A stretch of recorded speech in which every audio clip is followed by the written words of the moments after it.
Erskine College football is brought to you by the Alpine Agency, the Renaissance, Little River Electric, Carolina Classic 4, Mama's Sweet Shop, and Self Regional Healthcare. Now, let's go live to J.W. Babb Stadium with Bobby Hamby and the voice of the Flying Fleet, Benji Greason. And welcome in to J.W. Babb Stadium. We are broadcasting live here in Greenwood, South Carolina. It is a beautiful day for football, not a cloud in the sky.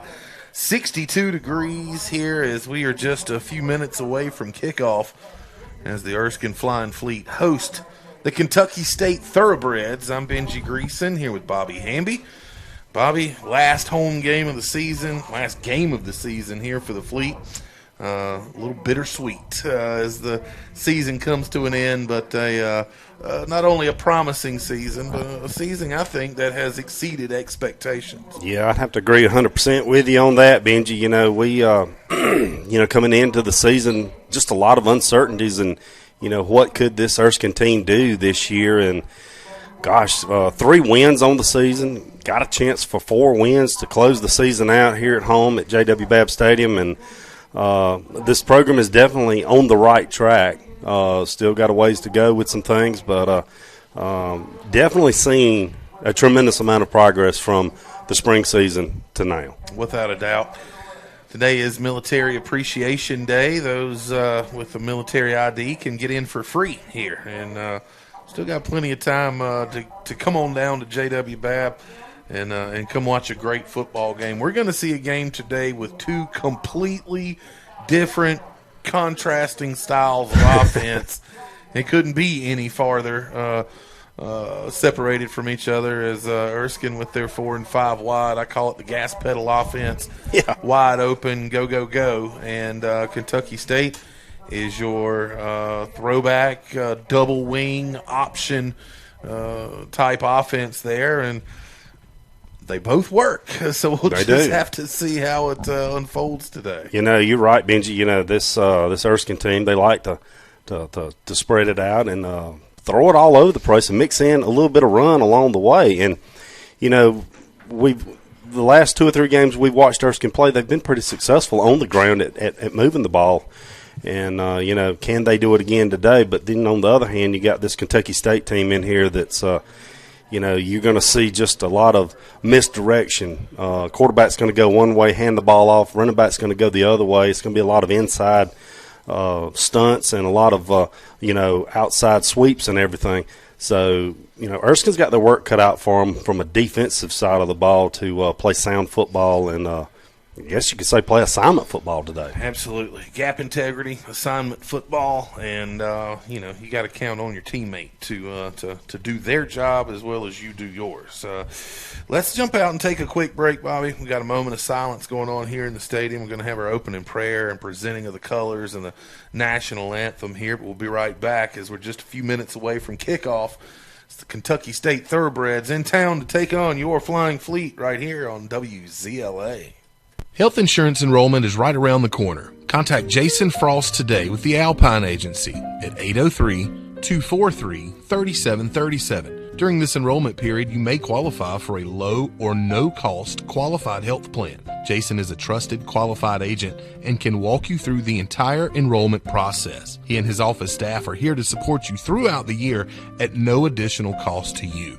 Call Jason Frost today at 803-243-3737. Sports Break, the best meat and veggies in Greenwood, served fresh Sunday through Friday from 11 a.m. to 2 p.m. And don't forget about their great live entertainment every Friday from 7 until 10.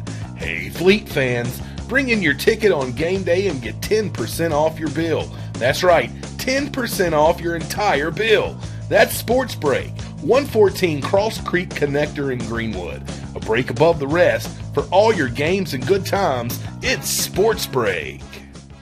Erskine College football is back. Catch all the action at J.W. Babb Stadium in Greenwood, South Carolina. Tickets are on sale now at ErskineSports.com. Kids general admission tickets start at just $5. Tickets and parking passes are available at ErskineSports.com. Get yours today and go Fleet!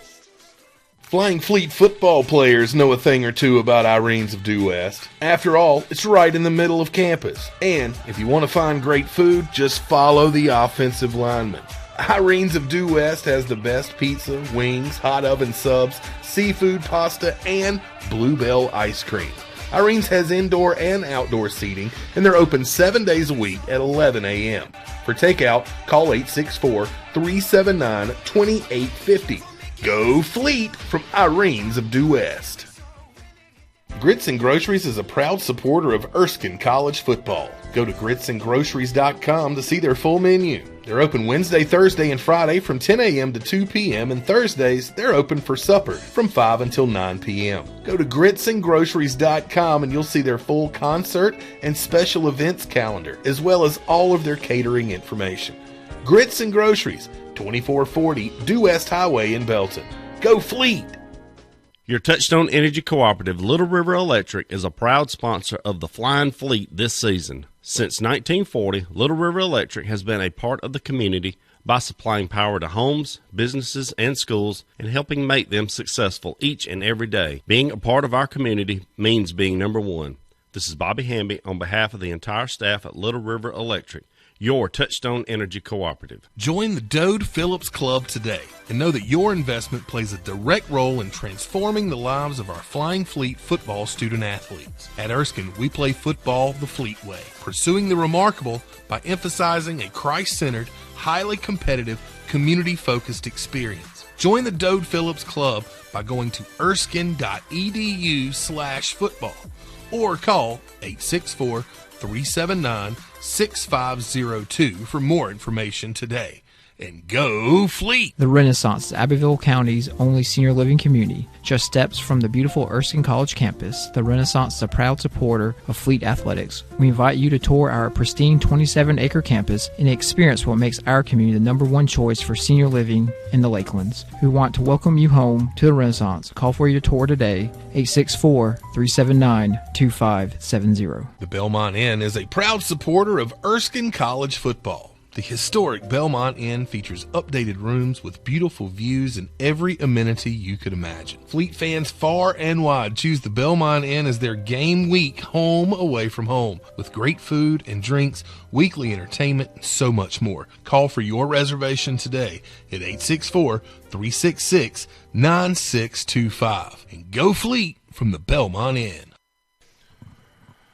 Welcome back to J.W. Babb Stadium here in Greenwood, South Carolina. It is a beautiful day for football, and we are just a few minutes away from getting the last game of the season for the Flying Fleet underway. I'm Benji Greason. That's Bobby Hamby, and Fleet 3-7 on the year. Bobby averaging 23 points a game offensively. Fleet have thrown for almost 2,100 yards this season, rushed for just over 1,000.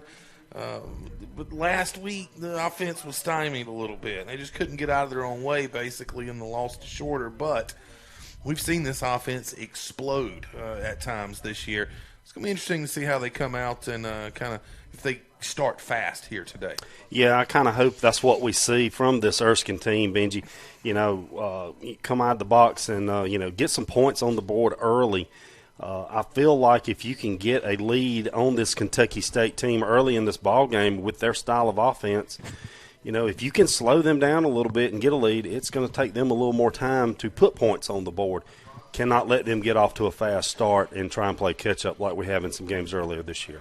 Kentucky State is a triple option team. Under center, it's an old school, hard nosed brand of football, and 3 yards in a cloud of dust. But they're 6-4 this year. They've scored 70 points in a game. They've scored 60-something points in a game. They are last week they beat Central State in Atlanta 63-0 and rushed for 446 yards. So they're efficient. They are is what I'm getting at here. And so Kentucky State, I think really the key for the Fleet, no turnovers. You can't turn the ball over. And you can't give this slow, grinded-out type team an extra possession. The key really is jumping on Kentucky State quick. If Erskine can go up, 2 scores, 2 possessions early, this is not a team or an offense that likes to play from behind. Especially they don't like to play from behind the chains. First and second down, huge in this game. If Fleet can take away, these 6 or 7 yard gains on first down, keep them at the sticks, or especially just behind the sticks. Again, it's not a kite. They only threw the ball 4 times last week. 4 times. Yeah. They don't like to throw it. They want to be able to control the clock and control the chains, keep the chains moving, ground it out on the ground. And if Erskine can limit first and second down and then get ahead of them offensively, I think they've got a good chance in this game. Another thing, just like you said, Benji, one thing Erskine can't do is, on offense, can't go 3 and out and just give the ball right back. You got to keep their defense on the field a little while to try and wear them down, because their style of offense is geared to wear down, their opposing defenses, and that's what they've done throughout the year. They had one game. They basically had with about 3 or 4 games left on their schedule. They had their own destiny in their own hands, right. And they lost to a team probably they shouldn't have lost to, Miles, and it kept them from playing for the conference championship. But could that play into the factor of them not playing in their conference championship? Could they come out a little flat today? I kind of hope so, in a way, for our sake. Yeah. But nonetheless, you still got to line up and play the game. You got 11 on 11 out there, and it's a beautiful day for football here, and hopefully Erskine can come out and put some points on the board early and jump out on this Kentucky State football team. Captains are at midfield. The Thoroughbreds from Kentucky State, Jordan Level, wide receiver, 6'2", 196 from Detroit, Michigan. He's the captain. Nathaniel Miles Jr., linebacker, 6'2", 210 senior from Palmdale, Kentucky. He's also a captain. Number 52, Eliezer Hernandez, 6'4", 315-pound offensive lineman, West Palm Beach, Florida. And also number 71, Everett Carbabble. There you go. Yeah. That sounds good. Yeah, all right. I'm going to roll with it. We didn't get a pronunciation sheet, so. He's from California. He has your 4 captains there from Kentucky State. And the Fleet are going to send Jordan Stenhouse, Lance Brownlee, Seneca McKee, and Brandon Lane as captains at midfield. Coin toss has happened. Kentucky State has won it and will receive. So they will get the ball first as we are just about ready to get underway here at J.W. Babb Stadium.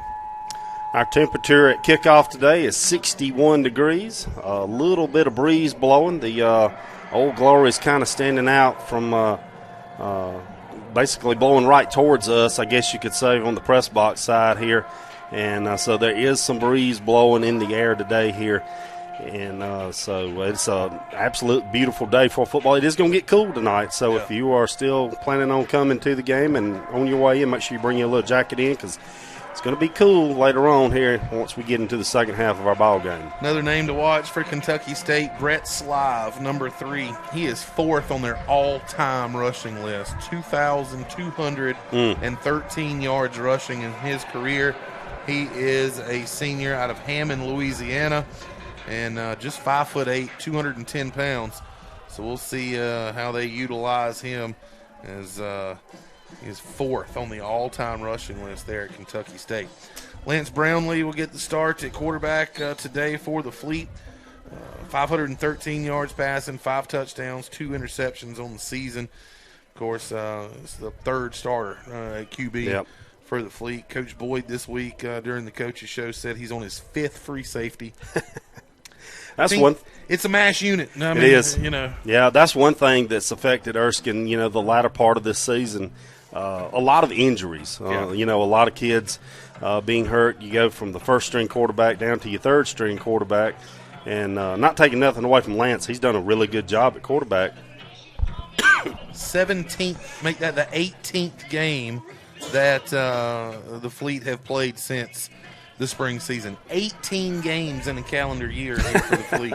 They played more football than just about any team in the country, regardless of the level. They should be in the Super Bowl. I mean, an NFL team that has to play through the wild. I mean, playing the wild card round and everything. That's 18 games. You're in the Super Bowl. So, anyway, I'm about to get this thing kicked off here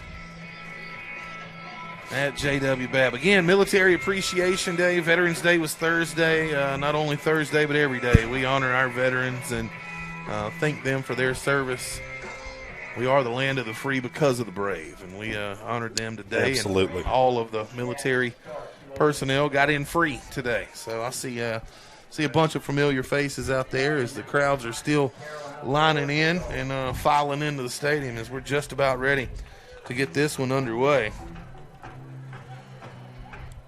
Chad Stark will be kicking off for the Fleet. Back deep is number 3, Brent Slive, and number 11, Nathaniel Miles for the Thoroughbreds. Stark puts toe to leather, high end over end kick, taken at the 11-yard line by Slive. He's across the 20-25, got a big gap, 35-40, finally hit and dropped down at the 46-yard line. And that is where the Thoroughbreds will start over, first down and 10 to begin this football game. Devontae Gadsden from Brunswick, Georgia, with the tackle that time. Benji, he had a nice gap, good blocking up front, and Thoroughbreds got excellent field position to start their first possession of the ball game.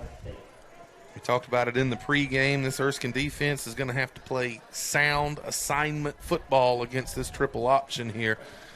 Somebody has to account for the dive, the pitch, and the quarterback on every single play. Send a man in motion, and it'll be a handoff right up the middle to the fullback. He breaks a tackle. He's across the 40, the 30, down to the 27-yard line before he is brought down, and that is a quick hitter and a big gain of about 20 yards there for the Thoroughbreds. Well, we talked about how effective they were at running the ball, and I tell you, Benji, just a little inside handoff, basically right up the middle, and they gashed this Erskine defense for about 25 yards that time. Mason Ford is your quarterback, 6 foot, 215-pound freshman from Warner Robins, Georgia. Actually, check that. Jonathan Jerry is your quarterback.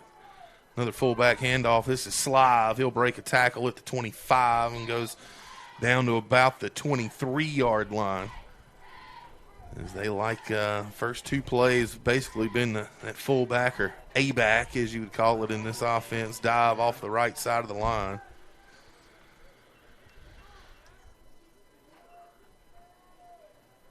This kind of offense will lull you to sleep sometimes, too. You get used to the fullback dive, and then the next thing you know, it looks like a dive, but it's a pitch on the outside for a big hitter. In the wing tee again. Here comes the outside option. It's going to be a pitch out on the edge. Erskine does a great job there of containing it. Nice tackle by Jarvis McClurkin. Jamal Barron in on the tackle as well. Third down and about 4 yards here for the Thoroughbreds. We are just underway here, scoreless. Big down coming up here for the Thoroughbreds, like you said, Benji, 3rd and 4. Slive is the A-back in the double wing. They're going to pitch it off to the right side. See if the Fleet can contain him, and he's going to fall forward. It looks like he may have gotten just enough for the first down as Otis Odom is the running back on the pitch there. I think his little last dive effort, Benji, give him enough for the first down, and it did. The officials are signaling first down for the Thoroughbreds there. They needed 4. They got 4.5. First down and 10 at the 18-yard line.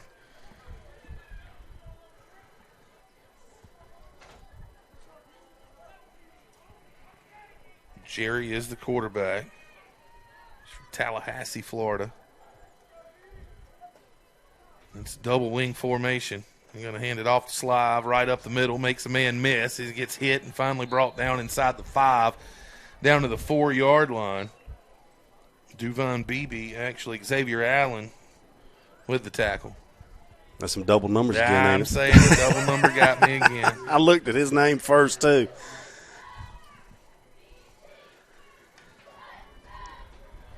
First down and goal from the 4-yard line. Thoroughbreds line up in the double wing. 2 tight ends will hand it off to Slive right up the middle, and he will get into the end zone for the Kentucky State touchdown. 12-13 to play here in the first quarter. Kentucky State goes up 6-0.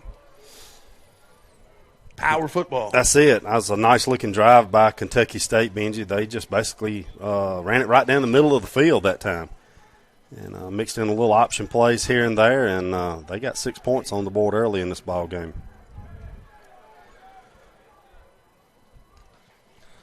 Snap is back. PAT is up and good, and Kentucky State leads 7-0 with 12:13 to play.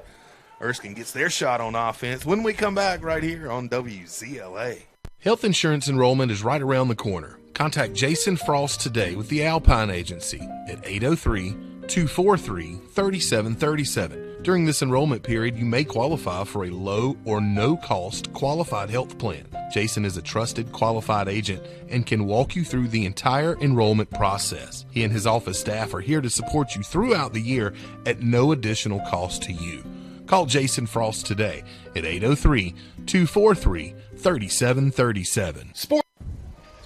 Back here at JW Babb. Erskine allows Kentucky State to march down on their opening possession. Fleet will take the field here, back deep to receive this kickoff. Robinson is back, and so is I think that's Jelon Walton back deep to receive.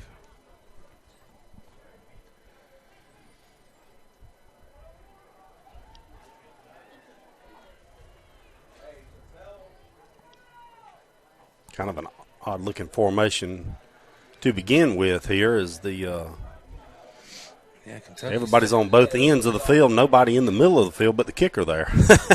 Yeah, that is definitely different. Now they're going to rush toward the middle. High end-over-end kick. Be taken by Walton at the 2. Across the 10, 15, 20. Contact there at the 23, and he falls ahead to the 24-yard line.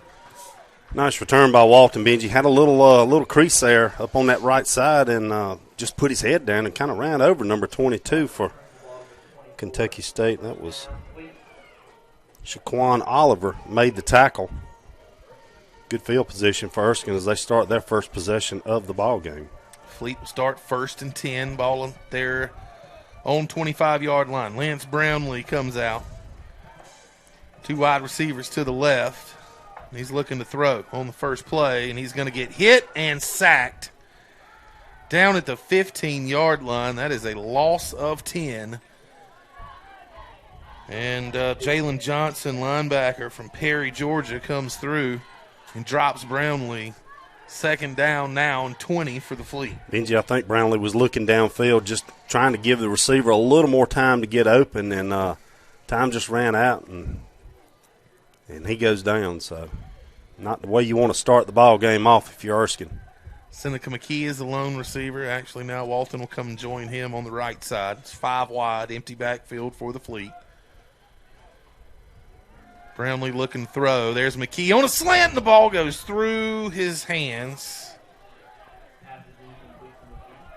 And Benji, it looks like Kentucky State kind of brought the house that time. They sent both the linebackers in the middle of the field. There was wide open, and boy, if McKee could have caught that, I know who would love to have that pass back. Well, I got excited there for a second because it was one-on-one, and that guy had the wrong angle. So McKee had a chance there, and ball just that's very uncharacteristic of him. Yeah, not typical there of McKee at all. 5 wide again here for the Fleet. Brownlee looking to throw. Here's McKee. The ball sails over his head, and that'll bring up 4th down and 20. And a punting situation. I think that was some miscommunication. Seneca kind of turned towards the middle of the field, and the pass went down the sideline where nobody was at. So Seneca McKee needs he needs 92 yards to go over 1,000 on the season here for the Fleet. McKee 77 catches, 908 yards, and 6 touchdowns. That's pretty good numbers for your first official collegiate season.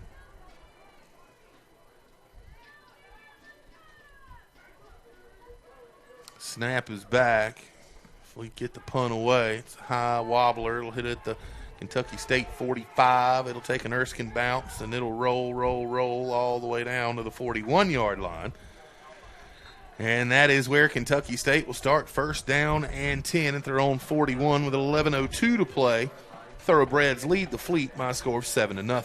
Classic Carolina Ford, we do things the classic way. This includes bringing back the ultimate customer experience. Our customers experience perks like no other dealership, which is why we created the Classic Carolina Car Club. Check out the great perks of buying a new vehicle from us. Visit www.thecarolinaford.com. Jerry brings the offense out. Odom is the wingback. He goes in motion. They'll hand it straight ahead. Nice job there by the Fleet. And that was Jordan Stenhouse with the tackle. Ate him up right at the line of scrimmage. That is the key. You got to stop that fullback dive in this offense. Jaheim Scott in on the tackle as well, too, Benji. That's what you got to do. You got to plug up them holes early, just like what Erskine did that time. Can't let this offense stay on the football field no longer than necessary.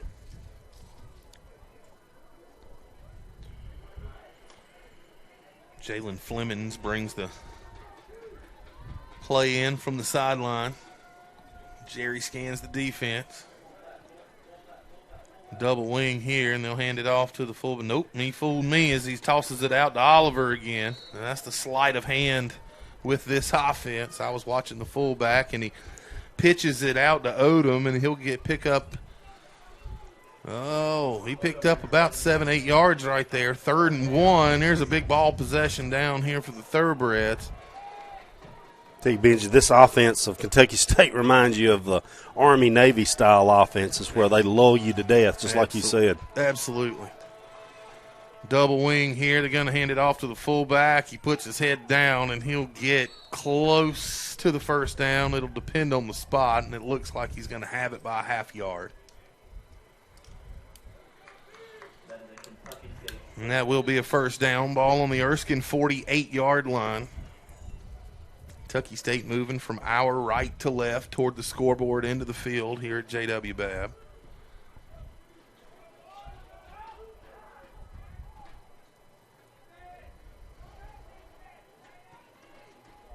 Got Oliver at a wing back. Walker at another wing back. They're going to hand it off to the A-back. He finds a little hole across the right side, and he'll pick up about 5 yards on the carry. 2nd down and 5 now for the Thoroughbreds. 9:02 and counting here in the first quarter. Kentucky State leads 7-0.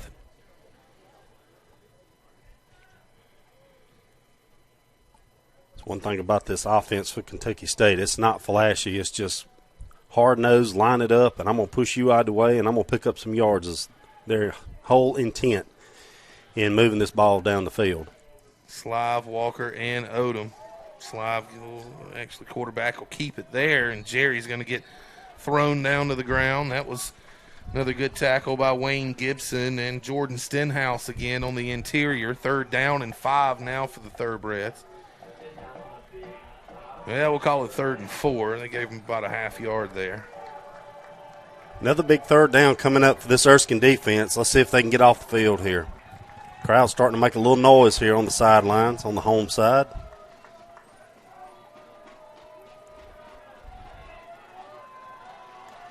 Jerry, Odom, Slive, and Walker in the backfield. They're going to pitch it out to Odom. He has got a crease, and he is gone. Wow. Touchdown. Kentucky State, 42 yards on the option pitch to the right, untouched as Odom walks into the end zone. And the score is now 13-0. Kentucky State right off the jump here. 7:50 to play in the first quarter. We talked about how many points they'd put on the board this year, and now you can kind of see why. I mean, it's a very efficiently ran off. It's very efficient. You're exactly right, Benji. Well, they lull you, like you said, fullback dive, fullback dive, fullback dive, and then, quarterback pulls it, and you got a wing back out there on the edge just running scot-free. Yep. So 14-0 is the score, 7:50 to play in the first quarter. We'll be right back with kickoff, listening to Flying Fleet Football on WZLA. Sports Break, the best meat and veggies in Greenwood, served fresh Sunday through Friday from 11 a.m. to 2 p.m. And don't forget about their great live entertainment every Friday from 7 until 10. Hey, Fleet fans, Bring in your ticket on game day and get 10% off your bill. That's right, 10% off your entire bill. That's Sports Break, 114 Cross Creek Connector in Greenwood. A break above the rest. For all your games and good times, it's Sports Break.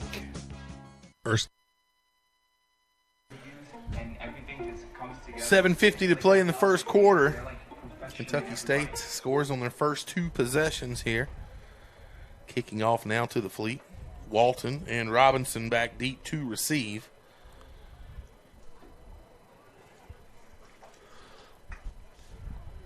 Couldn't draw up a better day weather-wise for a game. Yes. Not real cold, but little breeze blowing. Not a day to try and cover up your swimming pool. I was trying to do that earlier, and that didn't quite work out like I intended. So I said I'll finish it up maybe tomorrow after church. So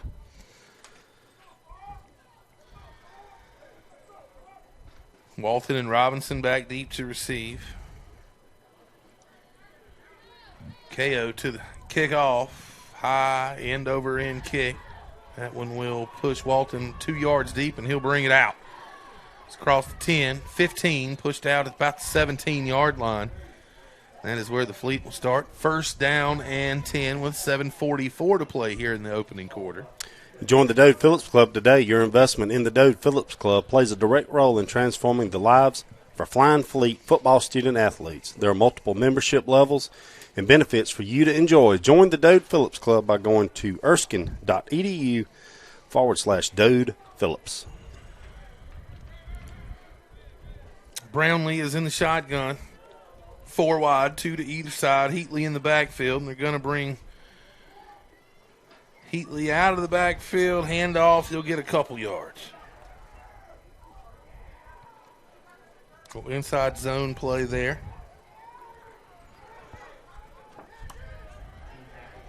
Heatley from Columbia, South Carolina. They're going to say he did get back to the original line of scrimmage there, so no loss on the play. Thought he got a little more than that, but my eyes have deceived me before. Fleet with a diamond trip set to the near side. McKee with the catch on the screen. He'll pick up about 4 yards down to the 21. Bring up third down and about 6 here for the Fleet. Ball on their own 21-yard line. We're under 7 minutes to play here in the opening quarter. Fleet trying to get on the board as they trail 14-0. Dylan Shiflett in as your H-back. Send Jamar Moore. And Roberson out wide to the left.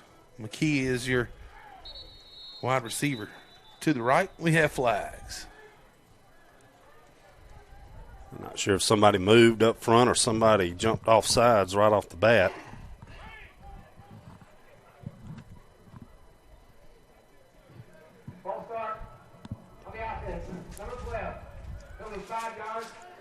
That's going to be a false start on Erskine there, Benji. Somebody moved just before the ball was snapped. Might have been a good thing. They were bringing a corner blitz on that far side over there, and I'm not sure if he'd have gotten to him or not, but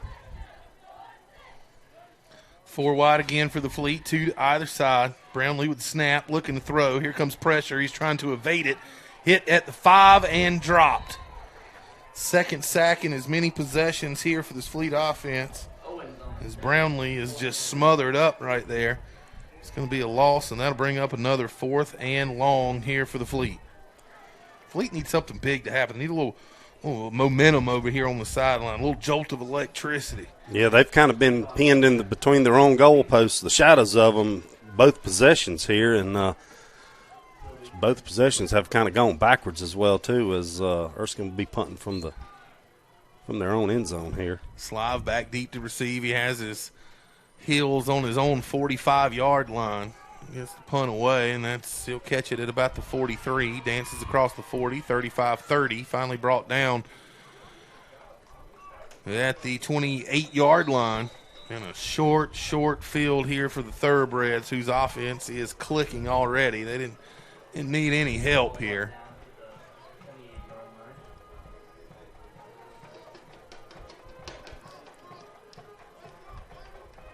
Thoroughbreds will start on the Erskine 28-yard line here. This is the best field position they've had all day, which, just like you said, Benji, they've had good field position in the first two possessions as well, too, but an extremely short field here coming up for Kentucky State.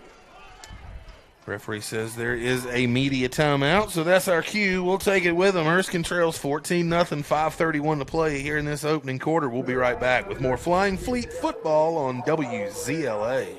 Erskine College football is back. Catch all the action at J.W. Babb Stadium in Greenwood, South Carolina. Tickets are on sale now at ErskineSports.com. Kids general admission tickets start at just $5. Tickets and parking passes are available at ErskineSports.com. Get yours today and go Fleet! Flying Fleet football players know a thing or two about Irene's of Due West. After all, it's right in the middle of campus. And if you want to find great food, just follow the offensive lineman. Irene's of Due West has the best pizza, wings, hot oven subs, seafood pasta, and Bluebell ice cream. Irene's has indoor and outdoor seating, and they're open 7 days a week at 11 a.m. For takeout, call 864-379-2850. Go Fleet from Irene's of Due West. 5:31 to play here in the opening quarter. Kentucky State with their third possession now. They're going to start off in great field position with the ball at the Erskine 28-yard line. And the Thoroughbreds will come out in the wing, or double wing. One wide receiver to the right. I'm going to hand it off in the backfield. And nice job there by the Fleet. Slicing through. Great tackle by Nolan Holloway. Benji, that's what this Erskine defense has got to do. You got to get a stop behind the sticks on first down. It looks like he stretched the ball out to get it back close to the line of scrimmage there. So they're going to call a chop block against the Thoroughbreds here, so that'll put them way behind the chains.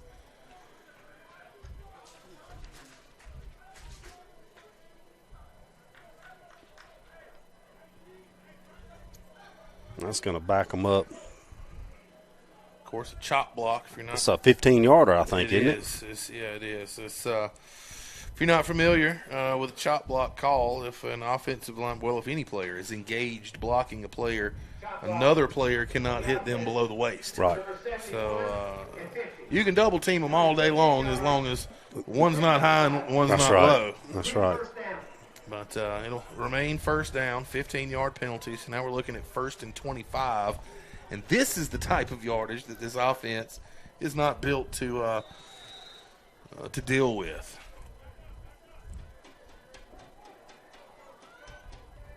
Two tight ends again here. Double wing look. Send a man in motion. Toss sweep off to the right side, and he'll dive forward for a gain of about 4 or 5 yards. Holloway in on the tackle. Nafi Wise in on the tackle there as well. Another freshman, 6'1", 265 from Lilburn, Georgia.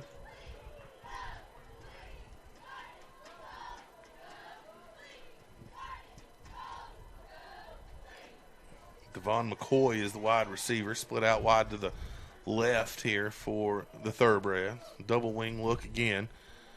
They're going to pitch it off to the right side. Fleet kind of have him hemmed up as that's Oliver on the carry again, and he'll get slung down after another nice gain of 4 or 5. They're trying to chip away at this, but now third down and about 15 yards here for Kentucky State, and this is the exact down and distance that they don't like to contend with. That was a good defensive play by Erskine, Benji. They strung it out on that far side over there and kind of stayed at home and made a play. Bring up 3rd and long here. Quarterback Jonathan Jerry brings them out. Double wing look. 2 wide receivers, 1 to either side. Bring a man in motion from right to left. Fake the pitch. He's looking to throw. Got a man wide open across the middle and just overshoots him. Incomplete. And that'll bring up 4th down and about 15 here for the Thoroughbreds. Ball is spotted on the Erskine 33-yard line. This would be a 50-yard field goal attempt. Benji, you talked about it. They kind of lull you just like they do. And then all of a sudden, here comes a pass, and they had a receiver wide open just out of the reach of his fingertips there as it falls incomplete. But This double wing offense, you want every play to look the exact same. Yep. Every play. Now, you can run a million different plays out of this set, but you want them all to look the exact same. They're going to go for it here on 4th and 15, and the quarterback will jump back and get a little quick kick, and it'll go into the end zone, which is best case scenario here for the Fleet. So they will now take over. 1st down and 10. They're on 20-yard line. Smart play by the Thoroughbreds, Benji. They line up like they're going to run a play, and the quarterback just kind of sneaks back a little further than a shotgun formation, and then pooch kicks it, hoping to pin Erskine inside the 10, but that ball took a good roll and went on into the end zone, so Erskine gets it 1st and 10 from their own 20-yard line. We'll see if the Fleet can put a little something together here offensively. Kind of been asleep at the wheel here in this first quarter. 3 wide for the Fleet, 2 to the right, 1 to the left. Brownlee, he got a free play here as Kentucky State jumps offside, and he airmails McKee off to the left side. Actually, that was Jamar Moore.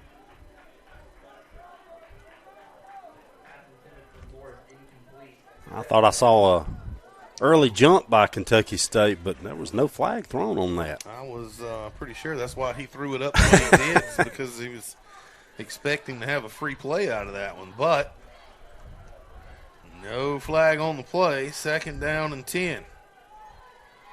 Trips to the left for the Fleet. Going to hand it off to Heatley. He will go right through the middle of this Kentucky State defense and pick up a gain of about a yard. Going to give him a yard exactly. 3rd down and 9.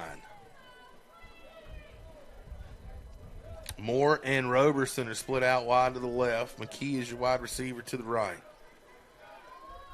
Brownlee in the shotgun. Heatley to his left. Brownlee looking to throw. There's Seneca McKee with the catch. That'll be an Erskine 1st down, and they move the chains for the first time today. And already back at the line of scrimmage. This is how you get on a roll right here. Get it, snap it quickly, which is what they just did. Looking to throw again. There's McKee again. So he tries to fight his way out, and there's another nice gain of about 7 yards. Just takes 1 or 2 little completions, and this Erskine offense starts rolling. They're already on the line of scrimmage. Then they snap it, hand it off to Heatley. Nice little gain, gets another 1st down. And this Erskine offense is finding some momentum here. They don't sub, so Kentucky State can't sub. They're going to snap it again and hand it off to Heatley. He'll drop his head and pick up a gain of about 3. Let's see if they keep the foot on the gas here. And Benji, though, they do have a flag. I think Kentucky State's going to get called for too many men on the field. As Erskine snapped the ball before the other kid could get off for Kentucky State, so wait and see what the call is here. It's going to.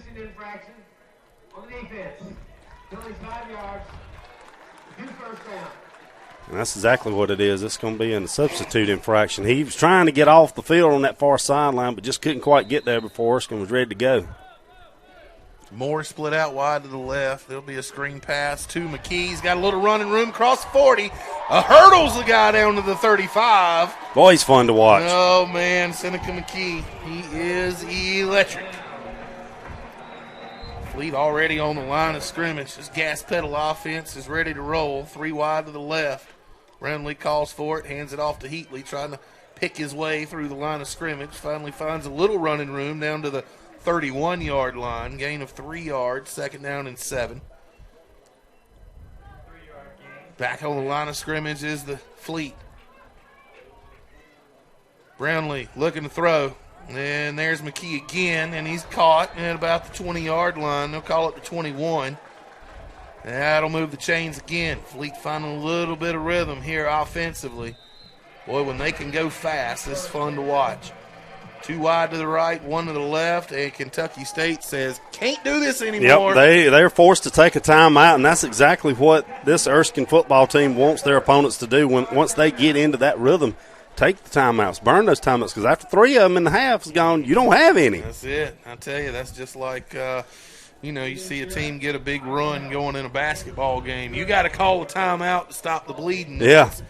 exactly what Kentucky State had to do right there. We'll just stay with it here through this timeout. I wanted to tell you that this Erskine Flying Fleet game is sponsored by Reason and Republic, operating classical charter schools in South Carolina. To learn more about providing your child with outstanding education that prepares them for college and a career, visit reasonandrepublic.com. Carolina's up 7-0. All right. There's not many happy Gamecock fans left in the state, I don't think, up until last week. So, of course, trying to keep up with them a little bit as well, too. But, well, I tell you, Benji, you talk about how good this Erskine offense is once they get into a rhythm. That's about as hard to defend as this running offense for Kentucky State. I mean, it's bam, bam, bam, play after play, and if you're not quick to substitute, it's almost impossible. We'll bring a tight end in. Shiflett is your tight end, lined up on the left side of the line of scrimmage. Wide receiver to either side. Heatley in the backfield. Brownlee looking to throw. He's going to throw toward McKee. Back shoulder throw. Call it the 10. Makes a move at the 5. Dives down toward the end zone. Did he get in? Did he get in? They're going to mark him down to the 1 yard line, I believe. Brownlee's pass to McKee is just short of the end. Yep. First and goal at the 1 yard line here for the Fleet. Look, Brownlee's he's looking over the sideline. He says, let's go, let's go, let's go. He wants to go quick, too. Still looking toward the sideline, getting their calls in. Brownlee finally gets it, and he's relaying it out to the team. Same formation. Kentucky State crowding the line of scrimmage. They're going to send McKee, and they're going to do a little pop pass, jet sweep off to the right side. He makes a move, and he's going to get hit for a loss of about 2 yards. Benji, it looked like the entire Kentucky State team had to go over there and tackle him and pick Seneca up and throw him down. He tried to cut back and found a little gap there, but just couldn't quite get to the goal, and actually lost a yard on the run that time. Bobby, I have not seen Jay Bellamy today. Bellamy, I don't know if he's dressed or not, but he is second leading receiver on this team. Fleet come out, 2 wide, 1 to either side. They're going to roll to the right, throw back to the left. Wide open, Dylan Shiflett. Touchdown, Fleet. That's a new little wrinkle we hadn't really seen a whole lot this year, Benji. They roll out to the right and sneak Dylan Shiflett from that tight end slot off to the left side and throw back to him, and he basically walks into the end zone for 6 points. Got everybody flowing to the right with the quarterback roll out, and just as you said, Shiflett snuck his way down the line of scrimmage. He was the only guy over there to the left. Fleet cut this lead in half, pending the PAT. Snap is back. Kick is up, and it is good. And with 22 seconds here in the first quarter, the Fleet cut into the lead. Kentucky State up 14-7. We'll be right back with kickoff. You're listening to Flying Fleet Football on WZLA. Grits and Groceries is a proud supporter of Erskine College football. Go to gritsandgroceries.com to see their full menu. They're open Wednesday, Thursday, and Friday from 10 a.m. to 2 p.m. and Thursdays, they're open for supper from 5 until 9 p.m. Go to gritsandgroceries.com and you'll see their full concert and special events calendar, as well as all of their catering information. Grits and Groceries, 2440 Due West Highway in Belton. Go Fleet! Your Touchstone Energy Cooperative, Little River Electric, is a proud sponsor of the Flying Fleet this season. Since 1940, Little River Electric has been a part of the community by supplying power to homes, businesses, and schools and helping make them successful each and every day. Being a part of our community means being number one. This is Bobby Hamby on behalf of the entire staff at Little River Electric, your Touchstone Energy Cooperative. Back here at J.W. Babb, 22 seconds to play in this first quarter. Kentucky State leads 14-7. Flying Fleet, a little momentum right there. Big stop defensively. And drove 80 yards for that last touchdown. A pass from Lance Brownlee to Dylan Shiflett. Score is 14-7. Chad Stark for the kickoff. Puts toe to leather. High end over end. And they're going to catch it, and he's going to catch it and run out of bounds with it. Oh, he should have let that go. Bobby, that is Slive. That is the 4th all-time leading rusher in Kentucky State history, and he just made a big boo-boo right there. He could have let that go out of bounds. They'd have had the ball at the 35-yard line. Yep. I think he's trying to say that he called for a fair catch and no one saw it. I didn't see him call for no fair catch. So why would you even call for a fair catch? You let it go out of bounds. The fair catch doesn't bring it out to the 35. I was thinking that in college, if you just fair catch it, regardless, it'll come to the 25. Right, but right. That ball was headed out of bounds. Exactly. Yeah, that's what I don't understand as well either. If he'd have let it go and went out of bounds, they'd have had real good field position. But hey, take it when you can get it. That's right. Fleet with that's the best, or the worst, I should say, field position here for Kentucky State so far. Double wing look, no little outside handoff to the A-back, and he'll be drugged down by a host of Fleet defenders. 2 yards on the gain. I think Nolan Holloway likes playing against this type of offense. He's had his nose in just about every play. I think he just likes to hit somebody out there. Got a timeout on the field. Actually, been just the end of the first quarter. Oh, that's right. That went by quick. Time flies when you're having fun. Kentucky State 14, Erskine 7. We'll be right back with the start of the second quarter on WZLA. Join the Dode Phillips Club today and know that your investment plays a direct role in transforming the lives of our Flying Fleet football student athletes. At Erskine, we play football the Fleet way, pursuing the remarkable by emphasizing a Christ-centered, highly competitive, community-focused experience. Join the Dode Phillips Club by going to erskine.edu/football or call 864-379-6502 for more information today. And go Fleet! The Renaissance is Abbeville County's only senior living community. Just steps from the beautiful Erskine College campus, the Renaissance is a proud supporter of Fleet athletics. We invite you to tour our pristine 27-acre campus and experience what makes our community the #1 choice for senior living in the Lakelands. We want to welcome you home to the Renaissance. Call for your tour today, 864-379-2570. Welcome back. Beautiful Greenwood, South Carolina. He could not draw it up. Better football weather today. Not a cloud in the sky here as we begin our second quarter of play. Kentucky State leads Erskine 14-7. And Erskine has them pinned deep now. After they come back to the field, it'll be 2nd down and 7 with the ball at Kentucky State's own 10-yard line. You know, Benji, if Fleet can make a couple plays on defense here and get this Kentucky State team to punt and get some good field position and get right back in this thing and maybe tie this ball game up. But this Kentucky State offense, they're pretty potent on offense. They've shown that they can go up and down the field a couple times already today. Back in this double wing option look here for Kentucky State. There's going to be a quick pitch out to the right. He's got a little head of steam before the Fleet finally bring him out of bounds. There's Nolan Holloway again. I'm telling you, he likes this rough offense to play against. Jamal Barron right there as well. Wayne Gibson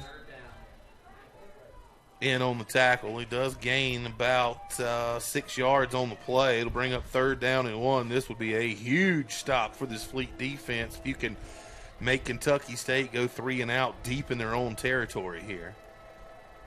Ball spotted on the near hash. Kentucky State now moving from our left to right. Going to be a handoff, and I'm not sure. Well, it looks like second effort. He might have gotten it. Yeah, I think so. Initial hit, Benji, he was stopped behind the line of scrimmage, but I think he kept pushing forward and kind of spun off a couple of defenders there and picked up about 2 yards on the run. Slive with the carry there for the Thoroughbreds. Ivan Hill with the tackle for the Fleet. Got just enough for the 1st down. 1st and 10, Kentucky State. Ball at the 17, make that 18-yard line. Another double wing look. They do throw 2 wide receivers out to the wide side of the field, and it'll be a pitch to that side. There's running back as he's going to cross the 25 down to the 26-yard line. That's going to be Jimmy Foreman on the carry.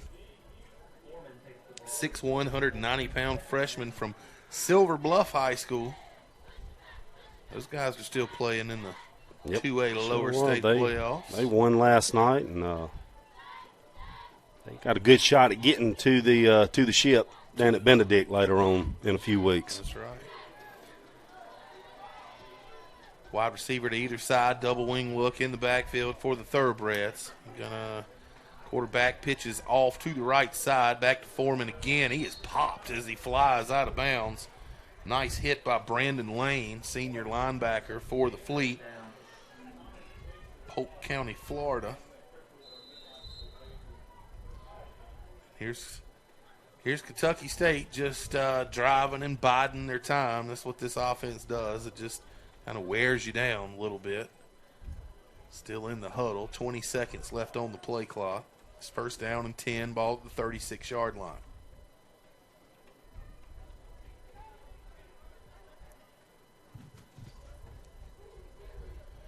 Wide receiver to either side, double wing look in the backfield. Foreman goes in motion. They're going to fake the toss. They're going to look to throw, and there's a wing back. Slipped out of the backfield, and he's got it all the way across the 50 down to the 46-yard line.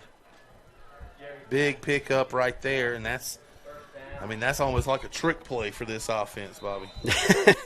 It is. They done a fake toss and then throw the ball, and that's something you don't expect to see from this Kentucky State team. That's the second time they've thrown it today, and they only average about 4 tosses a game. Well, they got one for the third quarter and one for the fourth quarter coming up, I guess. Wide receiver to either side, double wing look again in the backfield, and they're going to hand it off to the A-back straight ahead. He'll pick up about 4 yards before he's finally brought down. Brandon Lane on the tackle for the Fleet. Nolan Holloway in there again. There's Carter Vest getting up off the pile. Gain of 4. We'll call it second down and 6 as we tick under 12 minutes to play here before the half. Same formation for KSU.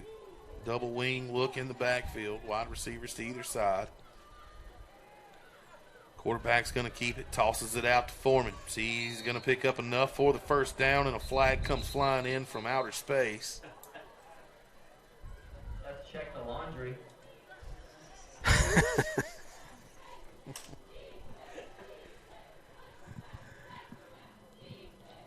Conference with the officials here. It's usually holding when it comes in from this far. And that's kind of what I'm thinking. I think it's going to be a holding on Kentucky State here. Is it's going to back them up. Personal foul. Ooh. Illegal. Blindside block. Number 82 on the offense. Huh. It was 15 It's a personal foul, an illegal blindside block. You don't see that every day. You know, Bobby, this is one of those newer-ish rules, I guess. Back in the day, it was just called an ear hole block. Yeah, or a block in the back. You just crack down and you hit the guy in the ear hole. He wasn't looking. You sealed the edge like that, but now it's illegal. Yeah. Players used to look for those kind of blocks. Now you get a 15-yard penalty for it. Well, and of course it goes back to the regulating of trying to be safe in the game now. Double wing look, and they'll hand it to the A-back right up the gut. He'll pick up about 6 yards. I mean, just a big third down play coming up for this Erskine defense here. It's going to be about 3rd and 13, or 3rd and 14 coming up. Ball just across the midfield stripe here, the Erskine 49-yard line, as the shadows start to creep over the field here at J.W. Bath. Erskine fans getting on their feet. Big third down, Fleet fans. 3rd down and 14. Wide receiver to either side for the Thoroughbreds. Double wing look in the backfield. They'll bring a man in motion. They're looking to throw. Tosses it incomplete. Nice coverage right there by Jamal Barron. And that'll bring up 4th down and 14 here for the Thoroughbreds. Good coverage by Jamal Barron there, Benji. He got there right as the ball arrived. I was hoping that the flag wasn't going to fly, and of course it didn't. And so that's going to bring up 4th down for this Kentucky State team. They're going to have to punt, and it's like they're going to do a little more traditional punt formation here than what we saw before. Jelon Walton back deep to receive for the Fleet. Going to kick a spiral. Hit about the 12-yard line. Looks like it bounced off the heel of one of the Kentucky State players, but they'll blow it dead at the 11. And that is where the Fleet will take over. First down and 10, 10:23 to play here before halftime. Kentucky State leads 14-7. Bobby, this is the perfect time for the Fleet to kind of piggyback on that momentum from the last drive and maybe tie this game up here before the half. Yeah, I have to agree with you, Benji. Prime opportunity here. Got a long ways to go, but they showed on the last possession. They went 80 yards and punched it in. Got about 88 or 89 yards to go here. Let's see what we can do. Going to send two wide outs to the near side. Fleet moving from our right to left. Brownlee's going to hand it off to Heatley. Makes a man miss in the hole, and he bounces and his way down to the 15-yard line. A gain of about 3, second down and 7. Already snap it. Brownlee throws out. Nice catch down to the 25-yard line. That's going to be Jamar Moore on the reception. Big first down there, and the Fleet are already on the line of scrimmage, ready to rock and roll. Seneca McKee and Jamar Moore is going to go split out wide to the right. Shiflett is your tight end. He's on the line of scrimmage to the left. Heatley's in the backfield with Brownlee. Brownlee looking to throw again, and McKee can't hold on to it. Ball's a little bit high, but he's patting himself in the chest. Said I should have caught that one. That's 2 drops today by Seneca, which is very uncharacteristic of him, and I know he'd love to have that one back as well, too. He had a chance to pick up some yardage after the catch on that one if he could have hauled it in, but nonetheless, it's going to bring up 2nd and 10. They'll send Moore and McKee out wide to the right. Heatley to the right of Brownlee in the backfield. 2 tight ends on the line of scrimmage. They're going to bring McKee in motion from right to left. Rolling to the right is Brownlee, and he'll throw it out to McKee. Makes a man miss, and he stood up at the 35-yard line. 3rd down and short here for the Fleet. This drive started on the 11-yard line. They're already 24 yards into this drive here. See if they can pick up another quick first down. Looking toward the sideline, kind of slowing their pace down. They pick and choose when to go gas pedal style here. Wide receiver to either side, 2 tight ends. And they're going to hand it to Heatley. Nowhere to go. He's going to lose yardage. My goodness, he lost about 3 yards. He was hit just about the moment he took the handoff. That'll bring up 4th down and 5, and the punt unit is on the field for the Fleet.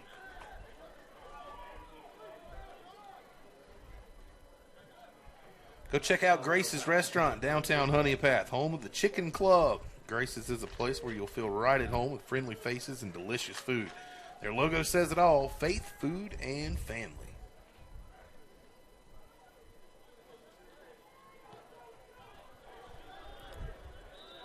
Punt will go out of bounds. He shanked that one, Bobby. My Big time. Goodness gracious. Oh, my. That's going to give Kentucky State the ball at the Erskine 43-yard line. We are talking about a 15-yard punt. Yeah, that one shanked off the side of his foot and went out of bounds right at the 45-yard line on the Erskine side of the 50 there. So not a real good punt there. That's going to be incredible field position once again for this Kentucky State offense here. Need something big to have. Need a turnover or something here. Get a little momentum back on the Erskine side over here. Double wing look here for Kentucky State. They'll hand it to the A-back, and he will plow his way ahead for a gain of about 6. Down to the 39-yard line. 2nd down and 4 for KSU. 8 minutes, 5 seconds to play here before halftime. Thoroughbreds lead this one 14-7. I think by the end of halftime we might have shade throughout the stadium. I don't know. As slow as Kentucky State's offense goes, it might be down here in just a few minutes. They don't get in no hurry. It's less than 10 seconds on the play clock. So they get ready to snap the ball. Fumble. And he fumbles the snap, falls right on it. Well, I asked for a fumble and got it, but they just recovered Yeah. it, unfortunately. So Maybe you can wish one up for us again here in just a little bit. I've been known to drum up some craziness. 3rd down and 4, ball on the 39-yard line. Fleet linebackers are trying to pump up the crowd here. Double wing look in the backfield for the thoroughbreds. He's going to keep it and going to get hit, knocked down for a big loss. Loss of 6 on the play. Benji, that's Damian Green in on the tackle that time. He read that all the way and stayed right with the quarterback and just got to him. Quarterback never had a chance to pitch it, so nice play by this Erskine defense to get a 3 and out, and it looks like they're going to get the ball back as the punt unit comes on for KSU now. They are mobbing him on the sideline over there. What a great play. Walton back deep to receive the punt. He's got he's inside the 10-yard line. Low snap. They finally get it away. High spiral. That one turns over. That's a beautiful punt. Yep. Hits at the 10 and Coffin corners it inside the 5, it looks like. Well, no, it goes out of bounds at the 8-yard line. Last 2 possessions, Erskine's started at the 11 and now at the 8. Got to get the ball moving forward here on this next possession here, and still got plenty of time. Got 6 minutes and 17 seconds before halftime. Got a chance to put some points on the board here. And, of course, Erskine will receive the second half kick. So, my scenario, another media timeout coming up, but my scenario is if you can put some points on the board before halftime and get the ball to start the second half, you can almost kind of sit in the driver's seat. Don't always work that way, but that's kind of my thinking on it. Yeah, I always like taking or deferring. Yes. If you win, I want to defer. Just like what you were saying. You go right down the field here, you can score. Yeah. Then you're going to get the ball back. The most important time frame of any football game is the first 5 minutes of the third quarter. Absolutely. So Absolutely. If you could tie the game here on the last drive and then get the ball back and maybe carry that momentum over, I mean, you very easily take the lead going into the third quarter there. So let's see how this offense comes together, see if they can get some more momentum rolling here with 6:17 to play before the half. While we're waiting, I'll tell you a little bit about Mama's Sweet Shop. They're located at 205 South Main Street in Due West. They specialize in one-of-a-kind craft donuts made fresh daily. Our menu of sweet and savory flavors rotates each and every day. Come on in and see Mama. You won't be disappointed. Open Tuesday through Saturday at 7 a.m. Go Fleet from Mama's Sweet Shop. And you can get your tickets and parking passes for every Erskine home game at ErskineSports.com. Children, general admission tickets start as low as $5.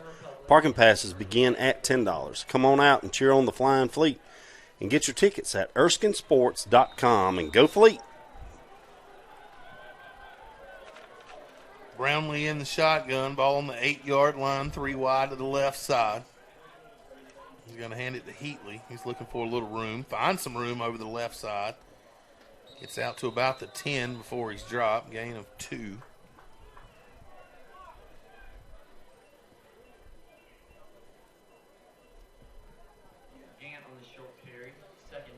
Moore, Roberson, and McKee are your wide receivers. They're going to swap over to the right side now. Quick screen out to McKee. He's got a little bit of running room. And he should have enough for the first down near the 20-yard line. Benji Erskine caught him with a little mismatch on that far side. They only had 2 defensive backs, with Erskine having 3 receivers over there. So Erskine had the numbers on that far side over there. So nice pitch and catch to pick up the first down. Ball on the right hash. Gets the snap. Hands it to Heatley in the backfield. He is met quickly. Benji, I got to give Erskine credit. They are trying to establish this run as much as possible and kind of mix it up a little bit. Every once in a while they'll find a crease or two, but nowhere to go that time. Not a lot of running room back there.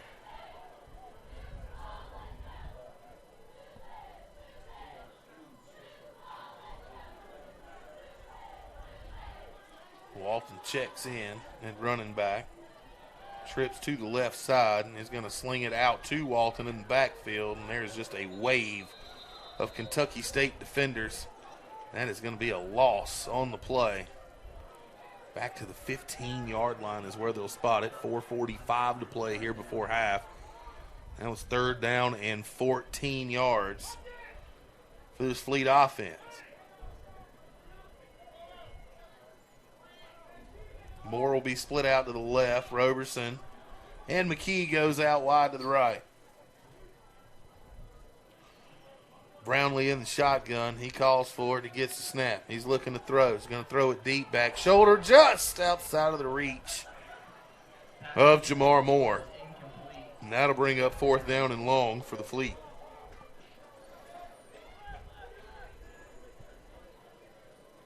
BJ, I think if Erskine continues to throw these little short out routes and maybe some stuff over the middle, they can move the ball up and down the field. Kentucky State's giving them a lot of room, in the middle of the field, and I don't know if they can stay with our receivers, on a consistent basis. Nonetheless, it's 4th down. Got to give the ball up right now. Caldwell back deep to punt. Snap is back. Punt is away, and it's another line drive wobbler. Hits about the 42, takes a big Erskine bounce. It'll be dead right at the Kentucky State 40-yard line, and with 4:05 to play, Kentucky State will take over 60 yards away at their own 40. A little better punt that time, and let's see if this Erskine defense has got a few more defensive stands in them here. They've done pretty good here in the second quarter of getting off the field and kind of kept Kentucky State in check for the most part. But I'm still waiting on that big turnover, though.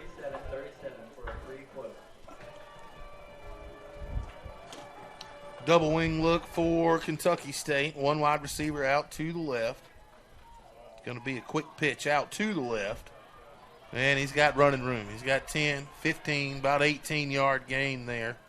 Off to the left side.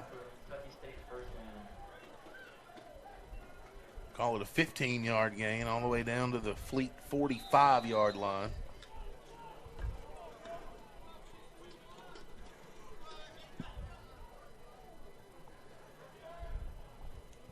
Kentucky State takes their time getting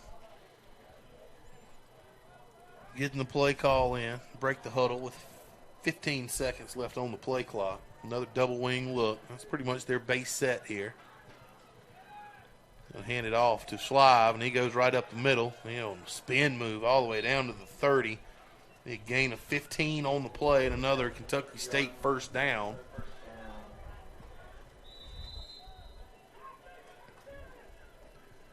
Clock is winding here. They momentarily stop it to set the chains. 1st and 10 at the Erskine 30-yard line. This Fleet defense has to find a way to get a stop here before the half. They're obviously still well within striking distance as KSU only leads this one 14-7. Another double wing look, and they'll hand it to Slive there. The A-back, he'll get about 6 yards before he's brought down. Olin Holloway in on the tackle again. Also got Wilbur Ramos getting up off the bottom of the pile there. 2nd down and 4. Ball on the 24-yard line.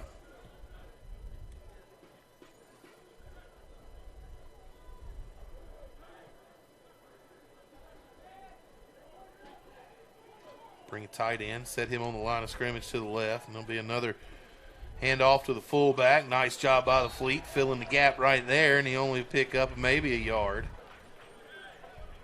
Here's 3rd down. Big 3rd down, Fleet fans. A big 3rd down coming up for this Flying Fleet defense once again, Bidgie. Can they get off the field or at least maybe hold this Kentucky State team to a field goal attempt?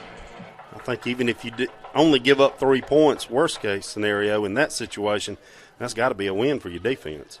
Stenhouse, Jarius Gordon on the line of scrimmage here. Fleet got about 7 near the line, and they're going to hit him, and he'll fall across 19 to about the 20-yard line, and just enough. Yep. Just enough for the first down. He probably got it by half a football. So that'll give them 1st down and 10. Clock ticking, 1:34 to play here before the half. Ball on the 19-yard line. Double wing look, and they will pitch it out to the left side. Fleet's there, and they'll stop him after a short gain. Call it a gain of 2, maybe 3 yards. Kentucky State is going to call, looks like a timeout. Timeout, Kentucky State. That is their second charge timeout, so they got one more in the pocket here. Minute 15 to play. KSU leads 14-7. We'll be right back with more Flying Fleet football on WZLA. Belmont Inn is a proud supporter of Erskine College football. The historic Belmont Inn features updated rooms with beautiful views and every amenity you could imagine. Fleet fans far and wide choose the Belmont Inn as their game week home away from home, with great food and drinks, weekly entertainment, and so much more. Call for your reservation today at 864-366-9625. And go Fleet from the Belmont Inn. Health insurance enrollment is right around the corner. Contact Jason Frost today with the Alpine Agency at 803-243-3737. During this enrollment period, you may qualify for a low or no-cost qualified health plan. Jason is a trusted, qualified agent and can walk you through the entire enrollment process. He and his office staff are here to support you throughout the year at no additional cost to you. Call Jason Frost today at 803-243-3737. Sports.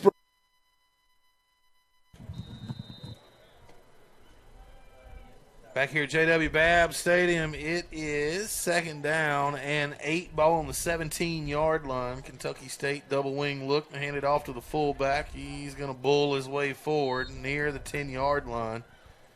It's like they'll spot him down at the 11, which would bring up 3rd and 2.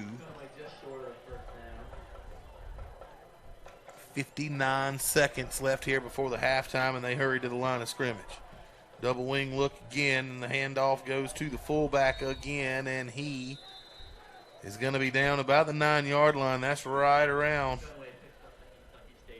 where the chain is, and they're going to give it to him. First down and goal now for Kentucky State as we are at 50 seconds. Before the half, Kentucky State does have a timeout left. Wide receiver splits out wide to the right. Double wing look for the Thoroughbreds. Toss out to the left side. Nice hit as he is dropped out there. Hard hit. Bobby, did you pick up the number of that freight train? I think that was Joshua Thomas, number 16, it looked like from up here. He come from out of nowhere, Benji, and laid the wood to the running back. It's one of the best hits I've seen all day. Second and goal. They're going to try the pitch out to the right side. He hurdles the Fleet player, but they're finally brought down inside the 5. What an acrobatic run there for Kentucky State. 7 seconds left, and Kentucky State will call their last timeout. Benji, they've really got time running the ball for one play here. I mean, they got to punch it in if they want a touchdown out of this. Big opportunity for the defense coming up here. They can either throw it, which is not their forte, or kick a field goal. I don't know that you want to run it or try to run it in here with just 7 seconds left and no timeouts. Ball is going to be on the 3-yard line. Is that right? It's I think it's maybe in between the 2 and the 3. The scoreboard says it's on the 2, so I'm not sure exactly where it's at, but it is close. It's about 2.5 yards out from the goal line either way. 7 seconds remaining here before halftime. 14-7 is our score, and Kentucky State trying to add some more points to that 7-point lead that they currently own. Stick around at halftime. We'll have our Little River Electric halftime report. We'll have stats for you and some scores from around Division II football and Division I football. A couple big upsets today in D1 football. All right, here we go. 7 seconds to play here before the half. Kentucky State has it 3rd and goal, ball at the 2-yard line. Double wing look. Here come the Fleet fans, and they are going to look to throw it. Back of the end zone, batted around and incomplete. Oh, that left 2 seconds on the clock, and They will bring out their field goal unit here.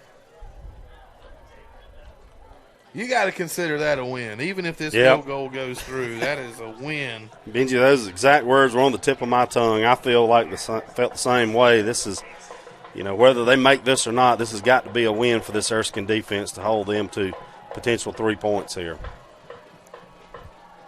Snap is back, kick is up, and it looked like it might have been partially blocked. I think it was, Benji, but it still went through the uprights there, and it just squeezed itself in that right upright. All right, 17-7 is our score at halftime. We'll jump out, take a quick break, and we will be right back with your Little River Electric halftime report, stats, scores from all around the country coming up next right here on WZLA.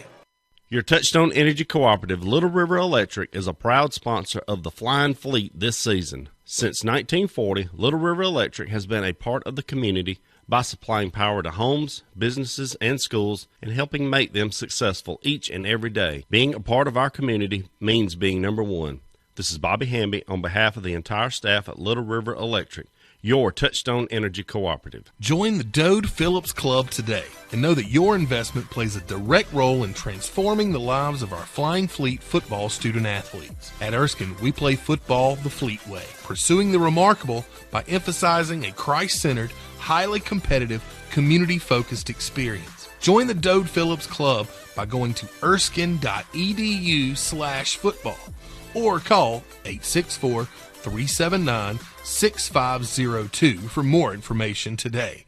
And go Fleet! The Renaissance is Abbeville County's only senior living community. Just steps from the beautiful Erskine College campus, the Renaissance is a proud supporter of Fleet athletics. We invite you to tour our pristine 27-acre campus and experience what makes our community the number one choice for senior living in the Lakelands. We want to welcome you home to the Renaissance. Call for your tour today, 864-379-2570. The Belmont Inn is a proud supporter of Erskine College football.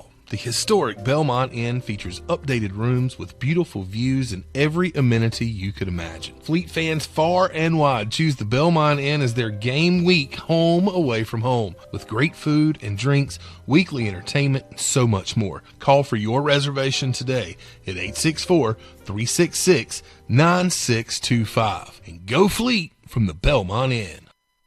Health insurance enrollment is right around the corner. Contact Jason Frost today with the Alpine Agency at 803-243-3737. During this enrollment period, you may qualify for a low or no-cost qualified health plan. Jason is a trusted, qualified agent and can walk you through the entire enrollment process. He and his office staff are here to support you throughout the year at no additional cost to you. Call Jason Frost today at 803-243-3737. Sports Break, the best meat and veggies in Greenwood. Served fresh Sunday through Friday from 11 a.m. to 2 p.m. And don't forget about their great live entertainment every Friday from 7 until 10. Hey, Fleet fans, bring in your ticket on game day and get 10% off your bill. That's right, 10% off your entire bill. That's Sports Break, 114 Cross Creek Connector in Greenwood. A break above the rest. For all your games and good times, it's Sports Break. Erskine College football is back. Catch all the action at J.W. Babb Stadium in Greenwood, South Carolina. Tickets are on sale now at erskinesports.com. Kids general admission tickets start at just $5. Tickets and parking passes are available at erskinesports.com. Get yours today and go Fleet! Flying Fleet football players know a thing or two about Irene's of Due West. After all, it's right in the middle of campus. And if you want to find great food, just follow the offensive lineman.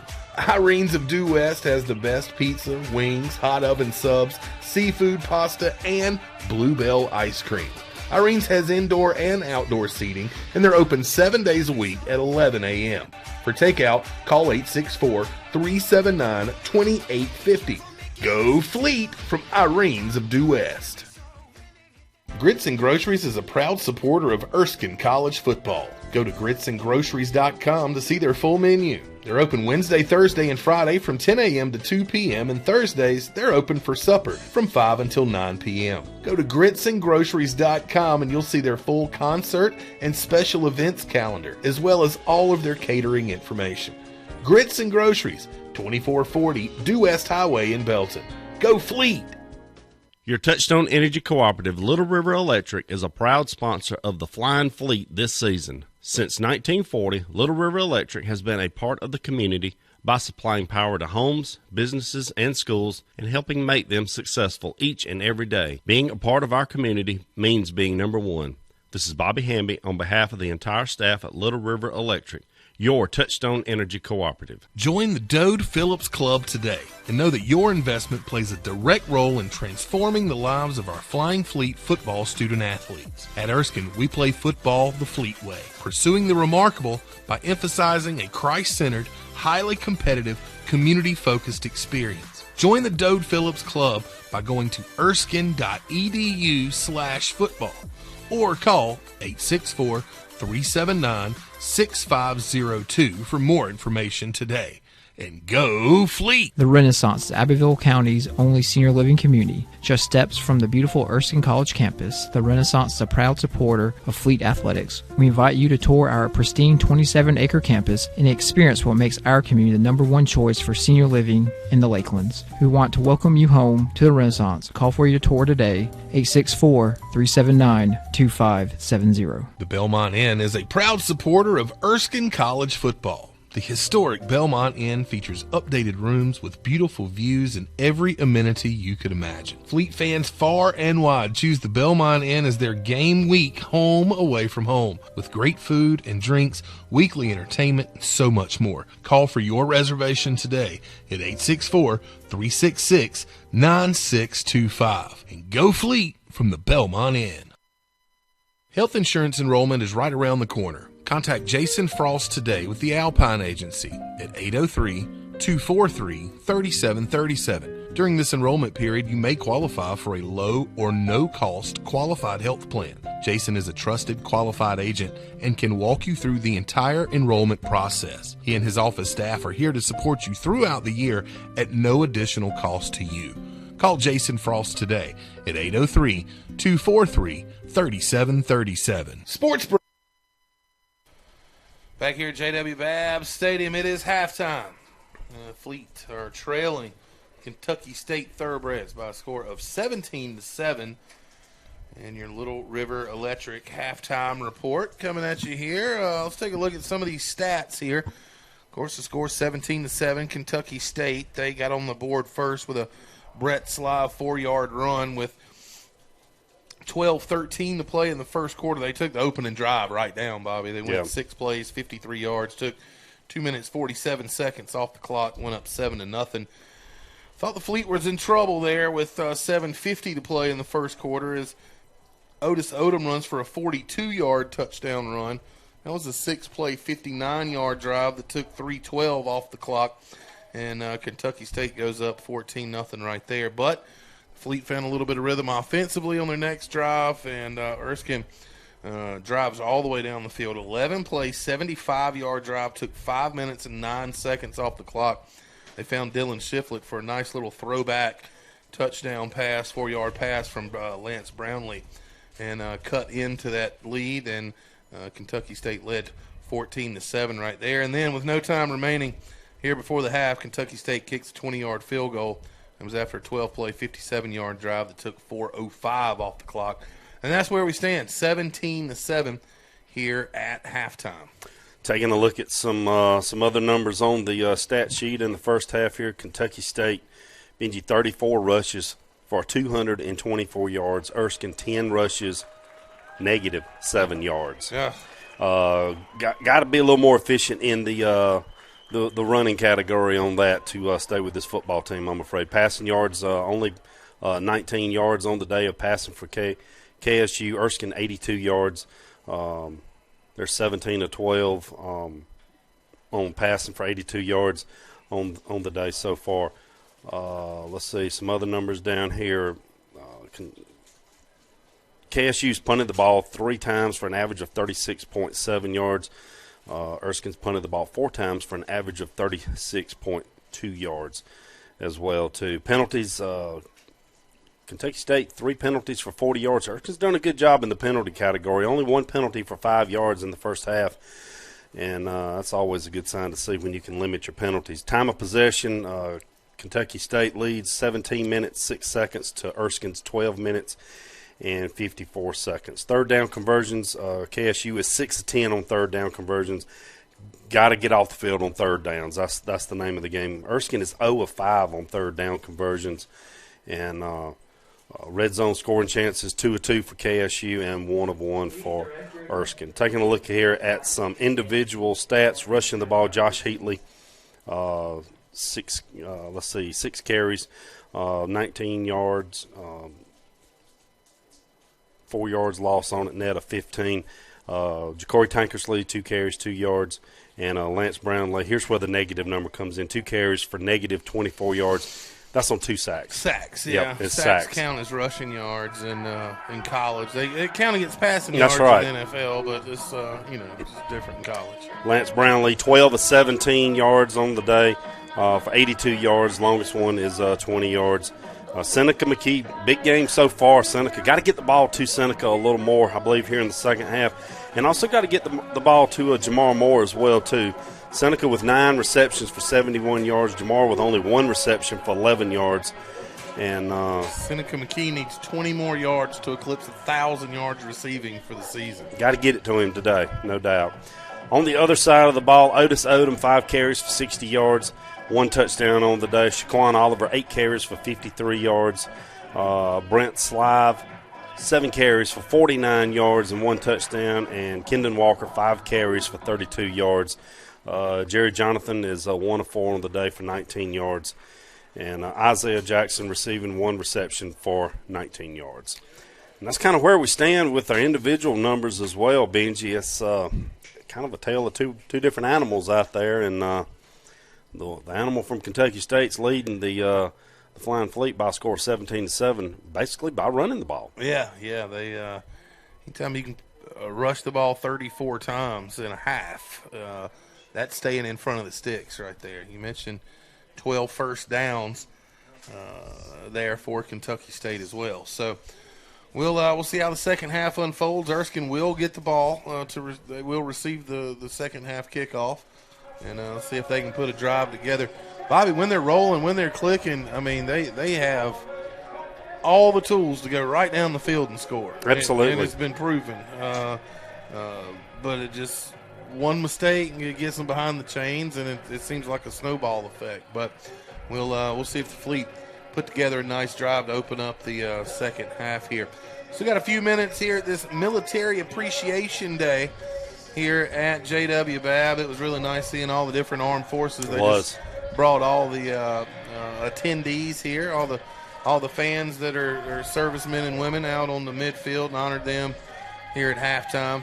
Really cool to see that. So, again, I know Veterans Day was Thursday, but just wanted to say personally, thank you to all of our veterans for serving and making we might fight back and forth a little bit, but this is the greatest country on earth. Absolutely. That's what I was telling them behind us during the break. I said it would suit me if every football game I ever attended was military or veteran appreciation, because you just cannot thank those folks enough for the sacrifice that a lot of them have gone through, and the ones that are currently there now for the sacrifice that they're going through, to make this country, what it is for us to be able to do what we do on Saturdays and Friday nights as well too. So much thanks to all of them. And if you see a veteran out somewhere, just thank them. That's all it takes. You ain't gotta do anything special, but just thank them. Sometimes a thank you goes a long way. There you go. All right, let's jump out here. Another word from our sponsors.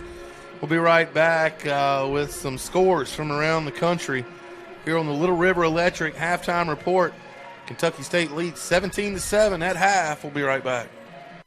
Stone Energy Cooperative Little River Electric is a proud sponsor of the Flying Fleet this season. Since 1940, Little River Electric has been a part of the community by supplying power to homes, businesses, and schools and helping make them successful each and every day. Being a part of our community means being number one. This is Bobby Hamby on behalf of the entire staff at Little River Electric. your Touchstone Energy Cooperative. Join the Dode Phillips Club today and know that your investment plays a direct role in transforming the lives of our Flying Fleet football student athletes. At Erskine, we play football the Fleet way, pursuing the remarkable by emphasizing a Christ-centered, highly competitive, community-focused experience. Join the Dode Phillips Club by going to erskine.edu/football or call 864-379-6502 for more information today. And go Fleet! The Renaissance is Abbeville County's only senior living community. Just steps from the beautiful Erskine College campus, the Renaissance is a proud supporter of Fleet athletics. We invite you to tour our pristine 27-acre campus and experience what makes our community the number one choice for senior living in the Lakelands. We want to welcome you home to the Renaissance. Call for you to tour today, 864-379-2570. The Belmont Inn is a proud supporter of Erskine College football. The historic Belmont Inn features updated rooms with beautiful views and every amenity you could imagine. Fleet fans far and wide choose the Belmont Inn as their game week home away from home, with great food and drinks, weekly entertainment, and so much more. Call for your reservation today at 864-366-9625. And go Fleet from the Belmont Inn. Health insurance enrollment is right around the corner. Contact Jason Frost today with the Alpine Agency at 803-243-3737. During this enrollment period, you may qualify for a low or no-cost qualified health plan. Jason is a trusted, qualified agent and can walk you through the entire enrollment process. He and his office staff are here to support you throughout the year at no additional cost to you. Call Jason Frost today at 803-243-3737. Sports Break, the best meat and veggies in Greenwood, served fresh Sunday through Friday from 11 a.m. to 2 p.m. And don't forget about their great live entertainment every Friday from 7 until 10. Hey, Fleet fans, bring in your ticket on game day and get 10% off your bill. That's right, 10% off your entire bill. That's Sports Break, 114 Cross Creek Connector in Greenwood. A break above the rest. For all your games and good times, it's Sports Break. Erskine College football is back. Catch all the action at J.W. Babb Stadium in Greenwood, South Carolina. Tickets are on sale now at erskinesports.com. Kids general admission tickets start at just $5. Tickets and parking passes are available at erskinesports.com. Get yours today and go Fleet! Flying Fleet football players know a thing or two about Irene's of Due West. After all, it's right in the middle of campus. And if you want to find great food, just follow the offensive lineman. Irene's of Due West has the best pizza, wings, hot oven subs, seafood pasta, and Bluebell ice cream. Irene's has indoor and outdoor seating, and they're open 7 days a week at 11 a.m. For takeout, call 864-379-2850. Go Fleet from Irene's of Due West. Grits and Groceries is a proud supporter of Erskine College football. Go to gritsandgroceries.com to see their full menu. They're open Wednesday, Thursday, and Friday from 10 a.m. to 2 p.m. and Thursdays, they're open for supper from 5 until 9 p.m. Go to gritsandgroceries.com and you'll see their full concert and special events calendar, as well as all of their catering information. Grits and Groceries, 2440 Due West Highway in Belton. Go Fleet! Your Touchstone Energy Cooperative, Little River Electric, is a proud sponsor of the Flying Fleet this season. Since 1940, Little River Electric has been a part of the community by supplying power to homes, businesses, and schools and helping make them successful each and every day. Being a part of our community means being number one. This is Bobby Hamby on behalf of the entire staff at Little River Electric, your Touchstone Energy Cooperative. We are back here at J.W. Babb Stadium. Just a couple minutes left here before the half is over. Teams are warming up on the field here. Getting ready to get this second half of action underway. Little River Electric halftime report. Bobby, let's take a look at some Division II scores in the SAC Conference, South Atlantic Conference. This is where Erskine will be next year. Wingate at home over Mars Hill. That game's in the third quarter, 23-12. Wingate leads. Second quarter score, Newberry leads Limestone 14-0. That game's at Limestone. That's a big game for Newberry as well, too. Big game. A final from Tusculum today. Tusculum over Carson Newman 48-13. That's the fighting Courtney Jackson's up there at Tusculum. That's right. Final today, Barton goes to Virginia Wise and wins 36-24. And also a final, Lenore Ryan beats Catawba 56-3. Good heavens. Lenore Ryan is the real deal. They've been good for a few years as well, too. Catawba's a good football They team. are. They got thumped here today. Some more scores from the SIAC, which is the conference that Kentucky State participates in here. Albany State, 17th ranked Albany State over Miles, 31-0. And Edward Waters leads Allen 51-34. That game is actually final now. Albany State is up 31-0 in the third quarter. So Ed Waters with a big 51-34 win over Allen. There's a look at some of your Division II scores. Division I football, a bunch of games. Final today, Wisconsin beats Northwestern 35-7. Alabama over New Mexico State 59-3. Kansas State beats West Virginia 34-17. East Carolina with an overtime win over Memphis 30-29. Michigan holds on to beat Penn State 21-17. Mississippi State goes into the Plains and upsets Auburn 43-34. Wow. Baylor upsets Oklahoma 27-14. Louisville all over Syracuse 41-3. And we got a bunch of games in progress right now as well. But we are just about ready for kickoff here. So Erskine will be receiving the second half kickoff. Well, Benji, we had talked about a night game here. At least we're going to get a second half night game just about here under the lights. That's exactly right. Sun has finally set, and you can actually see a few shadows from the lights down on the field as well, too. So, from the players. So we are just about set here to get this thing underway, and there we go. A little short, actually high end over end kick. It's going to be taken at the 7-yard line. Comes across the 20, just tripped up right there is Robinson. He's going to bring it out across the 25, and that's where the Fleet will begin here their second half. 26-yard line is where the Fleet will start here. This Flying Fleet game sponsored by Reason and Republic, operating classical charter schools in South Carolina. To learn more about providing your child with outstanding education that prepares them for college and a career, visit reasonandrepublic.com.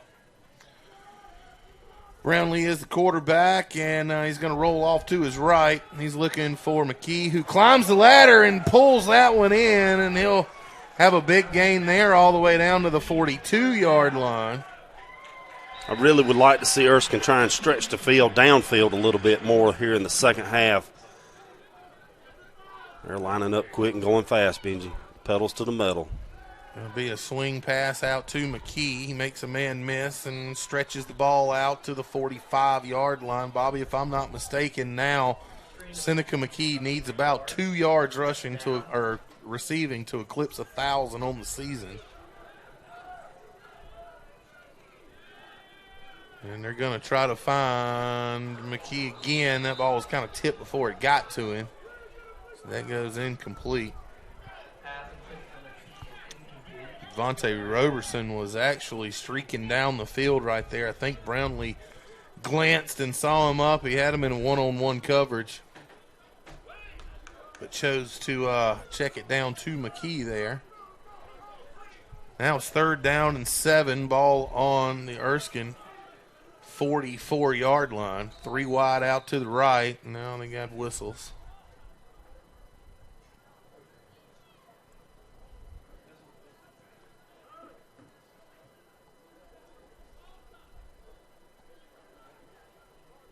Having a little conference here with the refs. Yeah, they just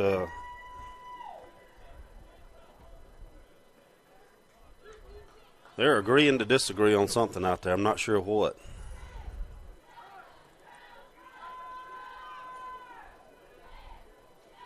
$14-14 is the time left here in this third quarter. I have no idea what the conference is about because nothing has changed. They are going to move the ball 1 yard forward from the 44 to the 45-yard line. Okay. That was the big conference. All right. We got trips out to the right side. Heatley's in the backfield, and they will roll Brownlee that way. And the ball is initially caught but separated from Jamar Moore.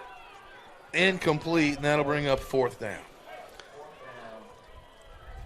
Tell you, Benji, either way, Jamar, even if he'd have made the reception, wouldn't have had near enough for the first down. It still would have been fourth down. So Bennett Caldwell is your punter. Brett Slive is back deep to receive for the Thoroughbreds. He'll put his heels on the 15-yard line.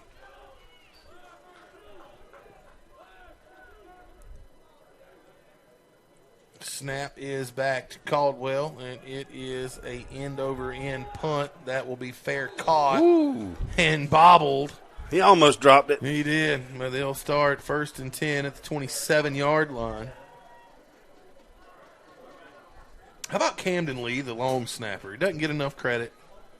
That ball is on the money, and it gets to the punter in a hurry. He has done a good job all year, really, Benji. He's when you don't even have to mention it, I know. You know their long snappers are doing the perfect job. And you're right, they don't get enough credit for what they do. Yeah. That's a tough job in itself. It's a very unique skill to It is. master, and Camden Lee does a great job with that. Number 30 here for the Fleet. All right, 1st down and 10 at the 27-yard line for the Thoroughbreds, and there'll be a toss out to the left side, and the Fleet are all over that one as they'll drop him for a loss of about a yard. It's going to be Kendon Walker on the carry, and a whole flock of Fleet players over there to knock him down. It's going to be looks like about a loss of 1 on the run that time. That's going to put Kentucky State behind the sticks right off the bat there with a big 2nd and 11 coming up.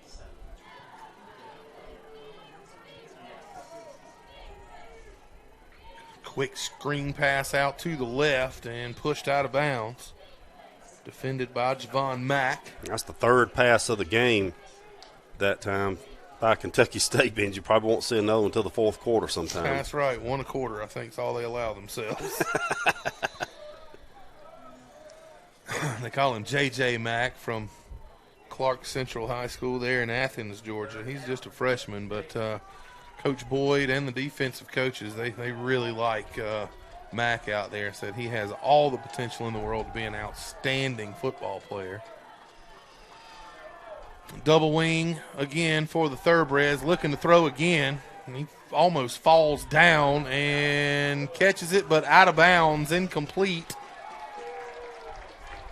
I think the quarterback was so shocked it was a pass play, he almost stumbled over his own feet. He just about did, sure enough. And brings up 4th down and 6. So the Fleet hold on the Thoroughbreds' opening possession.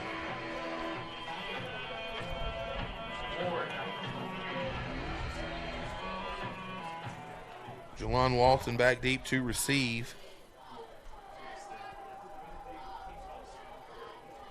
A little special teams big play here would go a long way.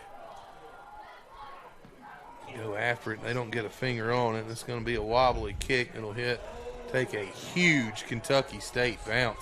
Bobby, that ball went 23 yards after it hit the turf. Yep, sure did. Took a huge roll for Kentucky State, and that's going to pin Erskine inside the 15 down at the 14-yard line. That's where Erskine will start their second possession here of the second half. 12:45 to play here in the third quarter. Kentucky State leads 17-7. Erskine will start 1st and 10 at their own 14-yard line. 2 wide receivers split out to the left side. Heatley is the running back in the backfield with Brownlee, who's in the shotgun. Shiflett is the H-back in. And they're going to put a little pressure on Brownlee. Just got to throw it away, and he does. Great job by McKee right there, going back toward the football to make sure there was a receiver in the area. Yeah, good job on both parts that time. Brownlee did a good job escaping. That could have been sure enough disaster inside the 5-yard line, but he got away just long enough to throw it out of bounds. And like you said, McKee kind of comes back to be a receiver in that area, so it's not called an intentional grounding. So sometimes it's like the old saying we say a lot of times, you just try and live to play another down, and that's what they did. Jamar Moore's the wide receiver, split out wide to the left. Got McKee and Walton. Walton now in the backfield. It's going to be a flea flicker. Hands it off to Walton and back to Brownlee. He's got McKee just out of the reach. Oh, it just goes off his fingertips as McKee stretches out like Superman to try to bring that one in. Oh, the flea flicker. I like the play call, though, stretching the field deep.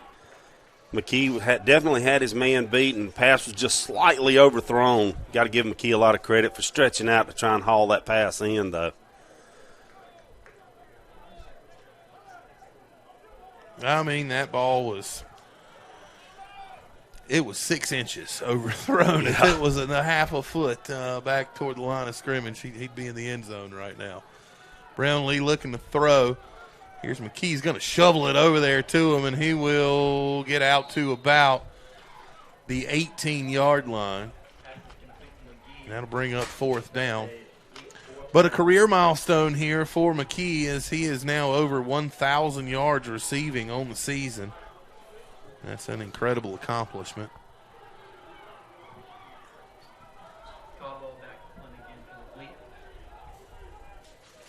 Caldwell is the punter. Slav is the return man. He is situated at the 40-yard line. Caldwell gets a wobbler off, and it'll hit at the 50. Take a hard left turn and go out of bounds about the 46-yard line. And that is where Kentucky State will take over. 1st down and 10, 11:45 to play, and the Thoroughbreds lead 17-7. Virtual care is now available at Self Regional Healthcare. Use your mobile device or computer to visit a provider. Easy, simple, and affordable. Learn more about virtual care and the hundreds of other services provided at selfregional.org.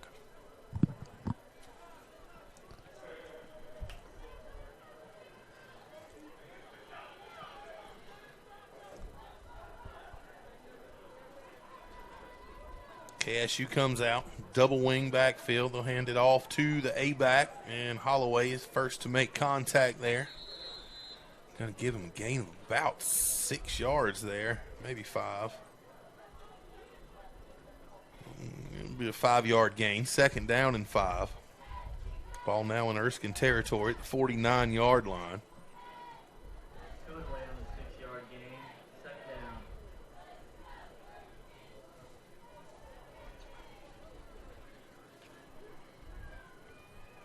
Livingston and Stenhouse and Vest on this defensive line. Gibson out there as well. Going to be another handoff to the fullback, and they just dive down at his thighs, and he's going to fall forward and pick up a couple.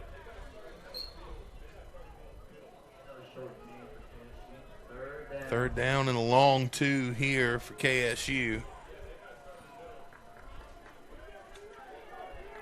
Not really huddling, kind of getting the play call right at the line of scrimmage and then hustling out to the line of scrimmage.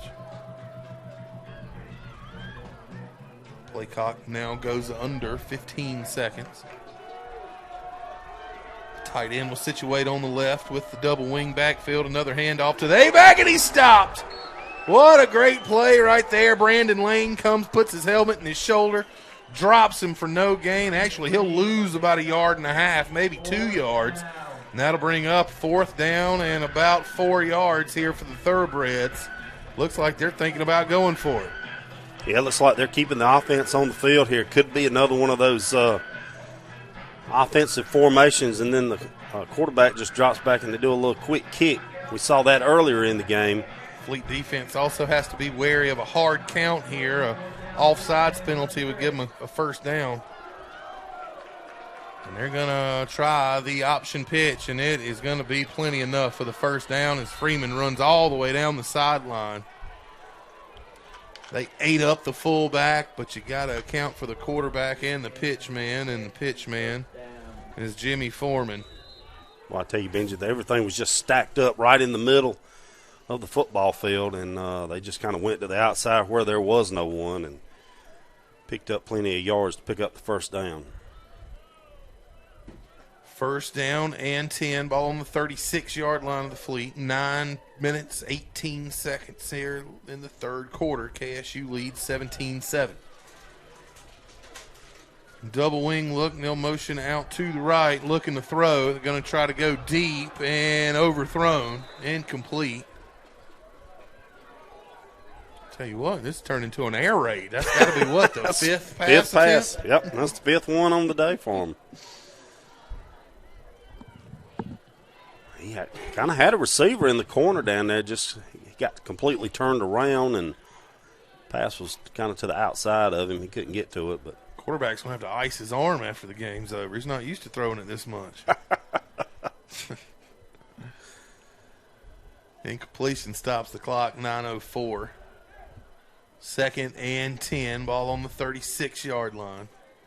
Wide receiver to either side, and it's going to be a pretty much a reverse handoff in the backfield. Plenty of running room as he gets across the 25 down to the 20-yard line before he's pushed out of bounds.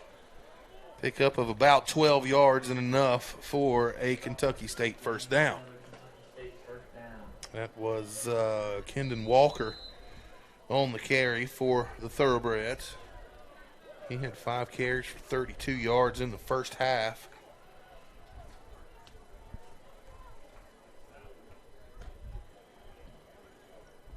All right, here's the red zone. This is where the Fleet defense needs to clamp down. Another double wing look, and they will motion to the right side. Fullback handoff, and Ivan Hill's going to wrap him up and drop him for a loss of about a yard. Ivan Hill did a good job, Benji. No one picked him up on the block that time, and he just wraps up the running back and takes him down. Actually, a loss of 1 on the play. He was right at the line of scrimmage just waiting for the handoff. I'm not sure if that was a definite called play or if the quarterback actually had an option. If he did have an option, then he should have pulled that one. We are under the lights now here at JW Babb as the sun has set behind the trees. Just a great place to witness a football game. It's going to be a pitch out to the right side. Brandon Lane's going to hit him, wrap him up, and drop him after a gain of about 3. That's Foreman on the carry again. Benji, that's going to bring up a 3rd and long for this Thoroughbred offense here.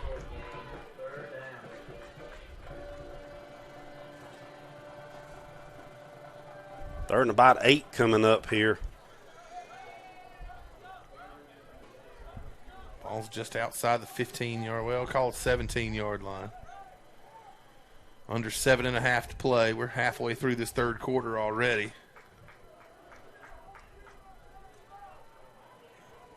And it's 3rd down and 8. Gonna pitch it out to the right side. Nowhere to go. Brandon Lane was right there. Elmore helps push him out of bounds. This will bring up 4th down and long for the Thoroughbreds. And Benji, it looks like the field goal unit's going to come on for Kentucky State here. Their kicker has proven to have a pretty good leg here. This should be a chip shot for him. Erskine was close to blocking the last one right before half. Let's see if they can get to this one. Line up on the left hash. Just a 32-yard attempt. Snap is back. Kick is up, and it is good. And with 6:45 to play here in the third quarter, Kentucky State goes up 20-7. You're listening to Erskine Flying Fleet Football right here on WZLA. Health insurance enrollment is right around the corner. Contact Jason Frost today with the Alpine Agency at 803-243-3737. During this enrollment period, you may qualify for a low or no-cost qualified health plan. Jason is a trusted, qualified agent and can walk you through the entire enrollment process. He and his office staff are here to support you throughout the year at no additional cost to you. Call Jason Frost today at 803-243-3737. Sports Break, the best meat and veggies in Greenwood. Served fresh Sunday through Friday from 11 a.m. to 2 p.m. And don't forget about their great live entertainment every Friday from 7 until 10. Hey, Fleet fans, bring in your ticket on game day and get 10% off your bill. That's right, 10% off your entire bill. That's Sports Break, 114 Cross Creek Connector in Greenwood. A break above the rest for all your games and good times. It's Sports Break. Back here at J.W. Babb Stadium, Greenwood, South Carolina, as Kentucky State goes up 20-7 after the field goal. 6:45 to play here in the third quarter. We are awaiting the teams to come back out on the field for kickoff here. I wanted to tell you about Grace's Restaurant in downtown Honeypath. It's home of the Chicken Club. Grace's is a place where you'll feel right at home with friendly faces and delicious food. Their logo says it all: faith, food, and family. Go Fleet from Grace's Restaurant, downtown Honeypath. I tell you what, you didn't mention that a couple times. I will be up there this next week working. I'm going in there to get me one of those chicken clubs just because you mentioned it. Well, bring one back. Hey, this Erskine Flying Fleet game is sponsored by Reason and Republic, operating classical charter schools in South Carolina. To learn more about providing your child with outstanding education that prepares them for college and a career, visit reasonandrepublic.com. Robinson back deep to receive. Walton also, they're standing around the 5-yard line there. Kentucky State in their all-white uniforms and a dark green helmet, green numbers. Got their numbers on their helmet as well. Walton will get it at the 5-yard line, comes all the way across the field, takes a pop about the 15 and is corralled and brought down. I tell you, that kickoff coverage unit was relentless right there from Kentucky State. Yeah, they had their gunners out there, and they were getting downfield quick. It was good kickoff coverage for Kentucky State that time. 6:38 to play here in the third quarter. The Fleet trails 20-7. They'll start 1st and 10 at the 16-yard line.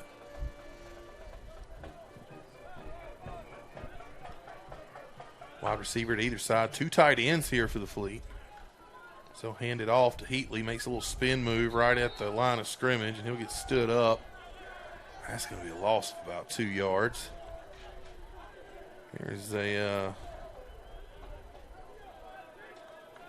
going to go fast again. Same formation. Brownlee with the snap. And he's going to try to hit Moore all the way down the sideline. Is it just out of the reach of his hands? Literally another play. Bobby, they say this game is a game of inches. Yep. There's 2 touchdown passes that if you put them combined, they're maybe 8 inches away. Yep, you're exactly right, Benji. That ball was just off the fingertips of Moore that time, and he had a step on the defender, no doubt. It's a quick 3rd and 12 from the 14-yard line. There's Jay Bellamy coming in the game for the first time tonight. First time we've called his number. He split out wide to the right with Jamar Moore. Seneca McKee is split out to the left. An empty backfield with 2 tight ends. They're staying in blocking. They're going to throw it over the middle to McKee, and it's intercepted. He's across the 30, 20, 15. Finally goes out of bounds about the 12-yard line. Flag does come in on the return that time, Benji, but it comes in right where he was tackled at about the 12 or 13-yard line. So Isaiah McFarland intercepted the pass there. 6 foot, 195-pound senior out of Ellenwood, Georgia. We'll see what this flag is.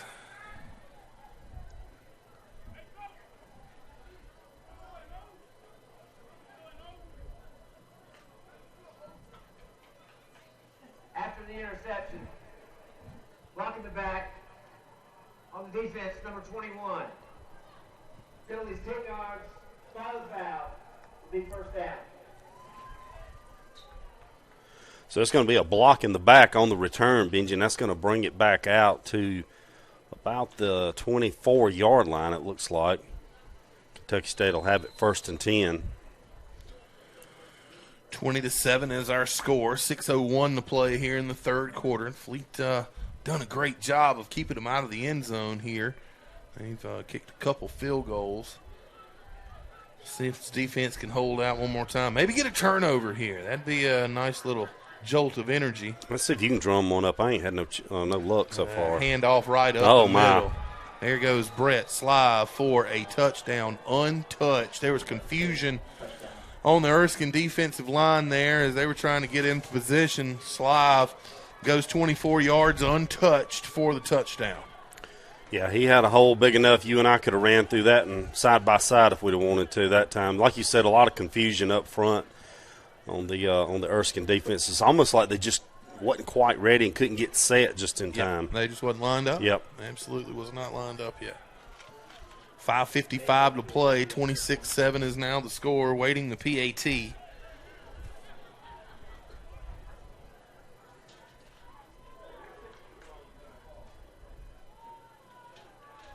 Snap is back. Kick is up and good. And we'll take a quick break. 27-7 is the score. We'll be right back with kickoff. You're listening to Flying Fleet Football on WZLA. And college football is back. Catch all the action at J.W. Babb Stadium in Greenwood, South Carolina. Tickets are on sale now at ERSKINESports.com. Kids general admission tickets start at just $5. Tickets and parking passes are available at ERSKINESports.com. Get yours today and go Fleet! Flying Fleet football players know a thing or two about Irene's of Due West. After all, it's right in the middle of campus. And if you want to find great food, just follow the offensive lineman. Irene's of Due West has the best pizza, wings, hot oven subs, seafood pasta, and Bluebell ice cream. Irene's has indoor and outdoor seating, and they're open 7 days a week at 11 a.m. For takeout, call 864-379-2850. Go Fleet from Irene's of Due West. Grits and Groceries is a proud supporter of Erskine College football. Go to gritsandgroceries.com to see their full menu. They're open Wednesday, Thursday, and Friday from 10 a.m. to 2 p.m. and Thursdays they're open for supper from 5 until 9 p.m. Go to gritsandgroceries.com and you'll see their full concert and special events calendar, as well as all of their catering information. Grits and Groceries, 2440 Due West Highway in Belton. Go Fleet! 5:55 remains here in the third quarter. Kentucky State goes up 27-7 after that interception, which led to a Brett Slive touchdown. Hey, Benji, you got to give Erskine's defense credit. They've been on the field a good bit here in the second half and done a pretty good job so far for the most part, minus that interception there. High end-over-end kick will be taken by Walton at the 5. He's got a little bit of running room there as he flashes across the 25, 30, finally brought down about the 36, 37-yard line. There's some big dudes down there making the tackle. That was Brandon Childress, 6'3", 240-pound linebacker from Baldwin, Michigan.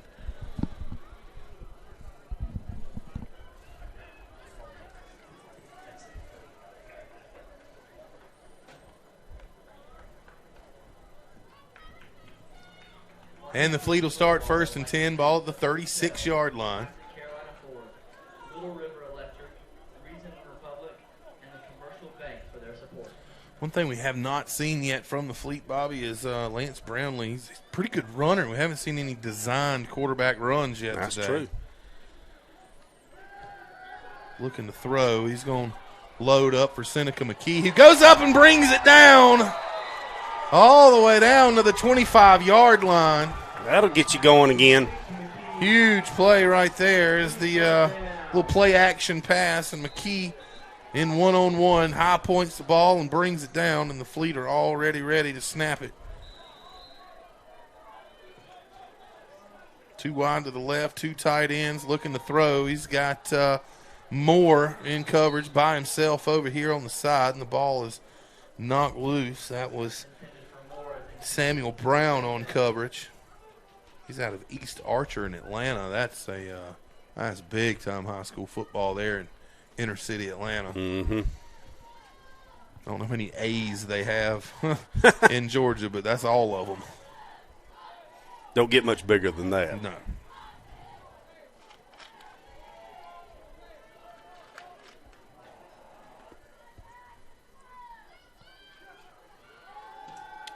Looking to throw again. Going to throw it up for McKee in the corner of the end zone as it just goes off his fingertips. That would have been one heck of a basket catch had he brought that in.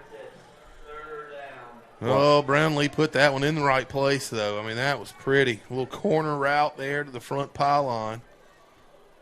It'll bring up 3rd and 10 here for the Fleet. 5:15 to play. Ball on the 26-yard line of the Kentucky State Thoroughbreds. Fleet are trailing 27-7.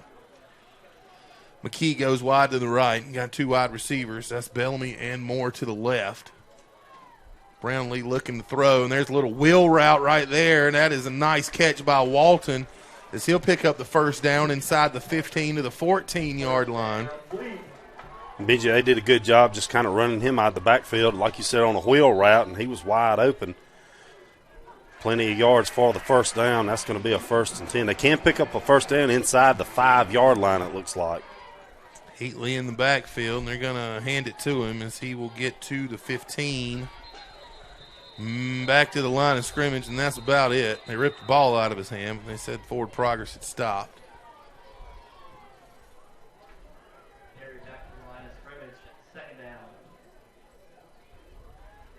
Shiflett comes out.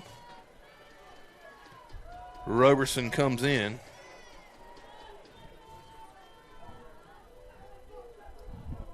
And then Shiflett comes back in, and Roberson comes back out. 3 wide for the Fleet, 2 to the left, 1 to the right. Heatley in the backfield, play action 2 Heatley. Brownlee looking to throw, and a little miscommunication there. As the ball was thrown well behind Moore, who was on a post route right in the center of the end zone there. Well, I believe if he could have found McKee right around the 5-yard line, Benji, he was just kind of right across there in the middle of the field and pretty wide open there. I don't know if Lance just didn't see him or was looking for one sole receiver in the back of the end zone. Nonetheless, it's incomplete.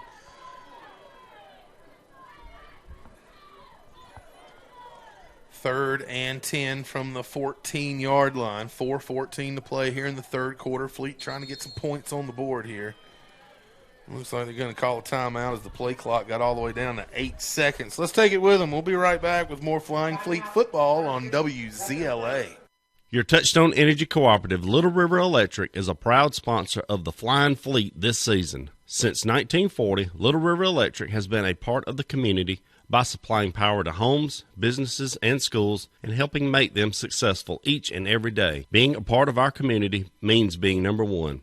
This is Bobby Hamby on behalf of the entire staff at Little River Electric, your Touchstone Energy Cooperative. Join the Dode Phillips Club today and know that your investment plays a direct role in transforming the lives of our Flying Fleet football student athletes. At Erskine, we play football the Fleet way, pursuing the remarkable by emphasizing a Christ-centered, highly competitive, community-focused experience. Join the Dode Phillips Club by going to erskine.edu/football or call 864-379-6502 for more information today. And go Fleet! 4:14 is left here in the third quarter. Kentucky State up 27-7. But the Fleet have the ball here. We're inside the red zone. It's 3rd down and 10, ball at the 14-yard line. Coming out of this timeout, we'll see what the offense has cooked up here. Brownlee looking to throw. He's going to dump it down to Walton out of the backfield. Makes one man miss, and he's hit and finally pulled down about the 6-yard line, and that's going to be about 2 yards short. Nice little swing pass out of the backfield there for the Fleet. It's going to be 4th down and short. And, well, what's the decision here? I see Coach Boyd over there talking to Coach Hayes. And they're going to send out the field goal unit. Benji, the play clock's down to under 10 seconds. They got to hurry to get this. Caldwell is sprinting onto the field. 5, 4, 3, 2, 1. And they're going to call another timeout. Oh, my. Timeout, Erskine. That's their second. Charge timeout. Well, you know, Bobby,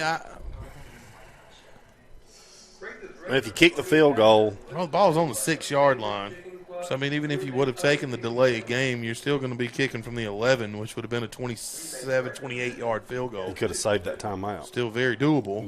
Yeah. Could have saved the timeout, but who's to say there wasn't a little razzle-dazzle called right there? Could have been. Who's to say that, maybe they're not rethinking, hey, let's just go for it here. What you got to lose, you know? I mean, last home game of the year. Yep. You're not in the conference. You don't Nope. qualify for playoffs this year. Already exceeded expectations, I think, for the whole season by Pull winning 3 every games. trick in the bag out. Why not? Just go out there and have fun. I see it. Right? I see it. That's exactly right, you know? There's no pressure. Super Bowl's not on the line here. That's right. Just go out there and have fun. That's exactly right. So let's see what they do here. Looks like Caldwell's back out onto the field, so they will be kicking this field goal.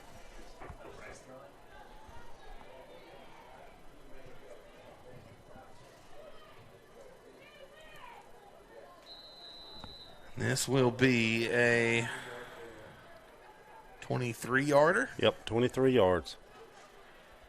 Camden Lee with the snap. Kick is up, and chip shot is good. And with 3:17 to play here in the third quarter, Erskine puts 3 more on the board. Kentucky State still leads this one 27-10.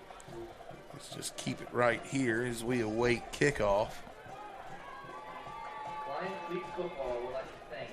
Still First time we've had been under the lights. Yeah. Got a dark sky here this season. Of course, we had a spring season, and it don't get dark till 9 o'clock then. And Yeah. this whole fall back stuff with the clock here, we've starting to get dark pretty early. So it is. it's a beautiful night here. It's a beautiful venue to begin with, Yes. but under the lights, it's even a little more special, I think. I mean, this is just Look out to the west here Wow. as we're facing the west, and the sunset overlooking this stadium is awesome. That's worth the price of admission right there. Sure is. At Classic Carolina Ford, we do things the classic way. This includes bringing back the ultimate customer experience. Our customers experience perks like no other dealership, which is why we created Classic Carolina Car Club. Check out the great perks of buying a new vehicle from us. Visit www.thecarolinaford.com. Stark will be kicking off. Brett Slive back deep to receive. He's standing inside the 10-yard line.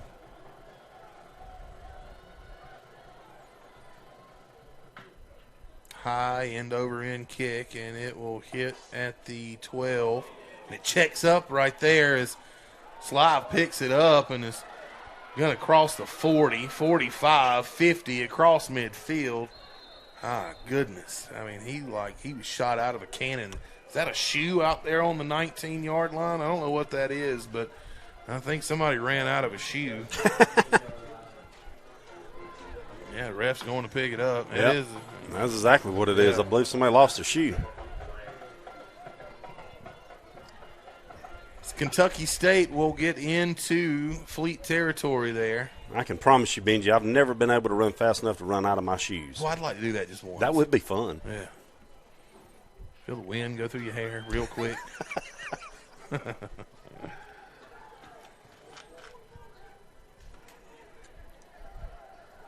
First and 10 for the Thoroughbreds. Double wing option look here. Wide receiver out to either side. Going to fake the toss off to the right, and he's looking to throw over the middle, and it is broken up. Almost picked off by number 12, Benji. J.J. Mack. Yep. Javon Mack on the coverage that time. He reached out and put his paws up and almost came down with it. Second down and 10. 3 minutes to play here in the third quarter. Erskine cut into that Thoroughbred lead with the field goal in their last possession. 27-10 is our score.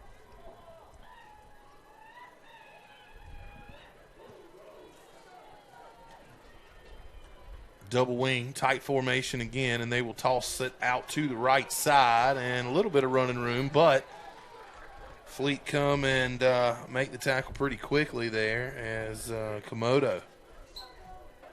Joshua Komodo, first time I've called his name tonight. He's been a pretty good linebacker here for the Fleet this year. Wayne Gibson hobbles over to the sideline.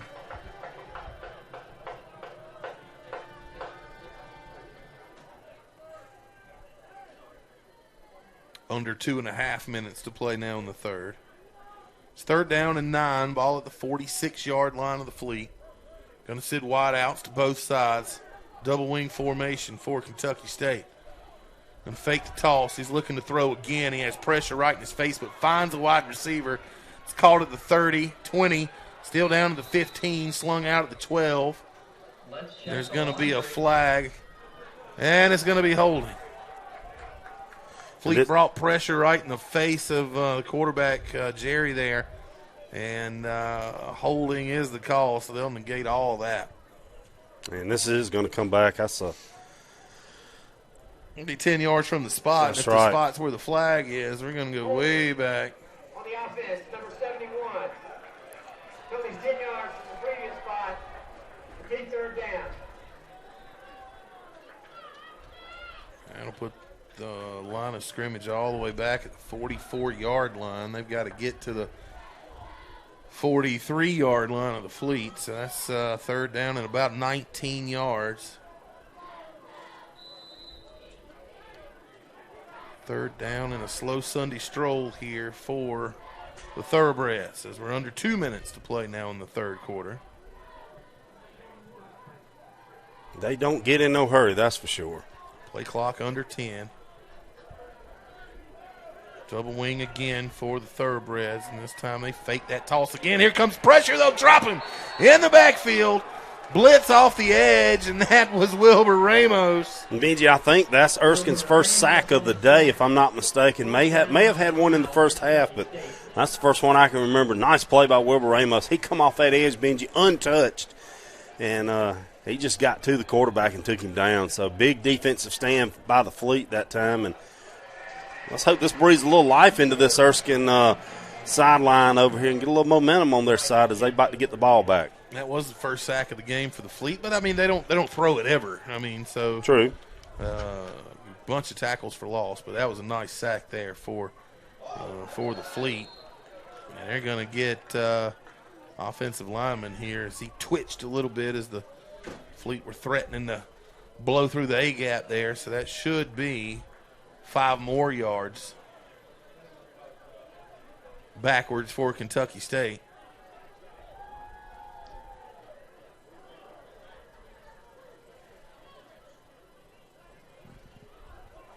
Full start on the offense, number 22. Phillies 5 yards, still 4th down. Offensive lineman Tyler Wilder. Well, he's on the kick coverage team. He's actually a linebacker, but punt coverage team number 58, Tyler Wilder and Brandon Lane, they're exchanging pleasantries out there on the line of scrimmage. They are definitely doing that.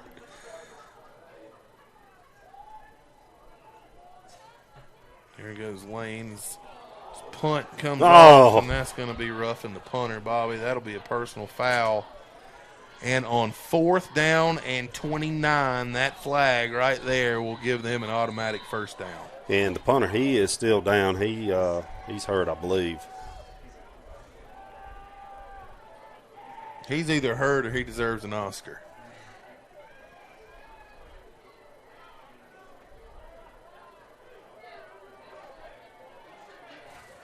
Well, then he gets up and runs off, so I guess he gets an Oscar on that one. And the Academy Award goes to Personal foul, roughing the kicker. Number 4 on the defense.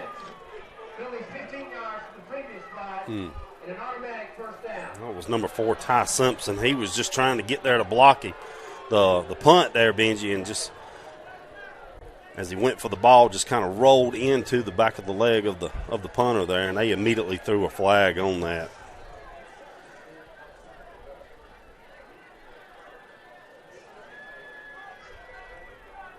Fourth and 29 turns into 1st and 10. You know, I was a little empathetic there for the punter at first. I was like, oh, man, you know, you hate to see anybody hurt. You don't want to see anybody hurt. And then he jumps up and runs off the field as Yeah. All right, 1st and 10, ball at the 49-yard line. Let's see if this Fleet defense can get mad about it. And they're going to hand it off to A Gap, and he'll bust right up the middle of the field. Got a gain of about 15 as we stand. And that'll be a quick first down there for the Thoroughbreds. As the clock stops to move the chains with 30 seconds to play here in the third quarter. Kentucky State does not have to snap it again. There's about a 5-second differential between the play clock and the game clock.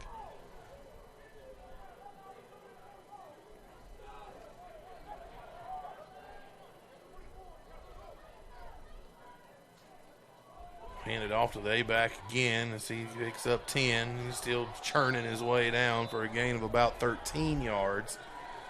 And another Thoroughbred first down, and that will do it for the third quarter of play. Kentucky State leads 27-10.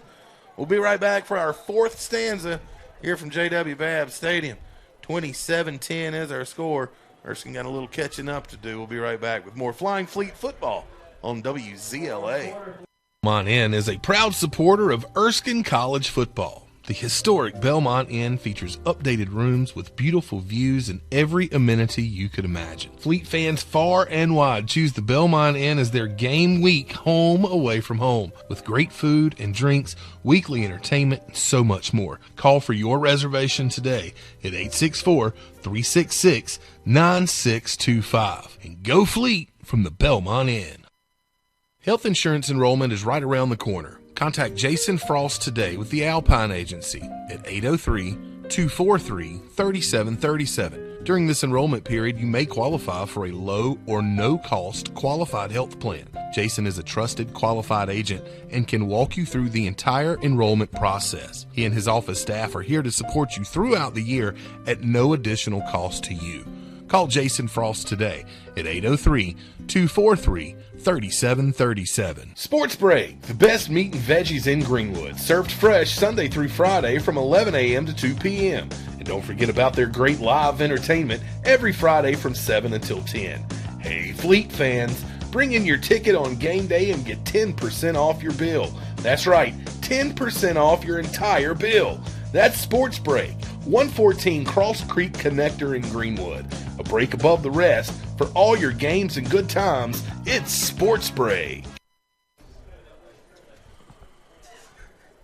Military Appreciation Day here at J.W. Babb as we start our fourth quarter of play. They will hand the ball off right up the middle to the A-back again, and he'll get a gain of about 3 yards on the play. And join the Dode Phillips Club today. Your investment in the Dode Phillips Club plays a direct role in transforming the lives of our Flying Fleet football student athletes. There are multiple membership levels and benefits for you to enjoy. Join the Dode Phillips Club by going to erskine.edu/Dode Phillips. Second down and 8, ball on the 17-yard line. Double wing formation for Kentucky State.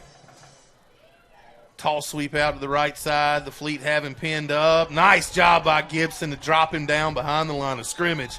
That'll bring up third down and about 10 here at the 20-yard line. I know Wayne Gibson has been pretty active today, but I think that's about the first or second time we've had a chance to call his name. It seems like every play they run goes away from him. Yep. Probably a pretty good idea. Yeah, I'm sure it is. He's a really big, fast guy that comes with ill intentions when it's time to tackle somebody. All right, here we go. Third down and 10, ball on the 19-yard line. Double wing formation, wide receiver to either side for Kentucky State, and they're going to do a reverse to the wide receiver. He goes across the 15, and he's still going to be short of the first down. They'll pick up about 8 yards right there down to the 11-yard line.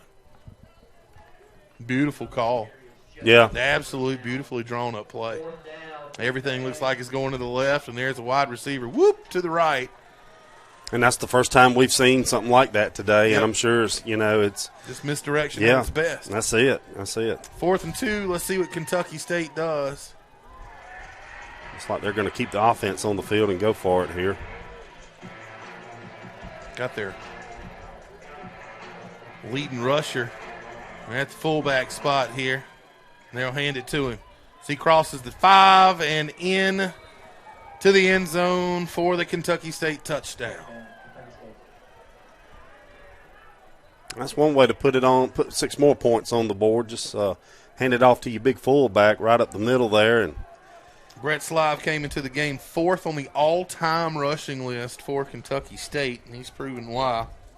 As he goes in for the touchdown, he had, and that's the 2nd touchdown of the day. He had a touchdown in the first quarter. PAT is up and good. 34-10 is the score. 13:08 to play here in the 4th quarter. We'll be right back with more Flying Fleet football on WZLA. College football is back. Catch all the action at J.W. Babb Stadium in Greenwood, South Carolina. Tickets are on sale now at ERSKINESports.com. Kids general admission tickets start at just $5. Tickets and parking passes are available at ERSKINESports.com. Get yours today and go Fleet! Flying Fleet football players know a thing or two about Irene's of Due West. After all, it's right in the middle of campus. And if you want to find great food, just follow the offensive lineman. Irene's of Due West has the best pizza, wings, hot oven subs, seafood pasta, and Bluebell ice cream. Irene's has indoor and outdoor seating, and they're open 7 days a week at 11 a.m. For takeout, call 864-379-2850. Go Fleet from Irene's of Due West. 34-10 is the score. 13:08 to play here in the 4th quarter. On a gorgeous night in Greenwood, South Carolina. getting a little chilly out, though. Yeah, temperature's dropping. Time that sun went behind those trees, it started dipping a little bit. It's football weather. It is. This is what we live for in the wintertime here, I guess you could say. Still a really nice crowd here on the Erskine side. Kentucky State brought some fans over. I'm going to tell you, Benji, I want to give a huge shout-out to all the Erskine fans that have come out to games this year and supported these kids. It's been a good turnout for the most part year in each and every home game that we've had this year. Kickoff taken at the 10-yard line by Roberson, and he's going to go all the way down across the 30 to the 32-yard line. And that is where the Fleet will start, first down and 10. 13:02 to play here in the fourth quarter.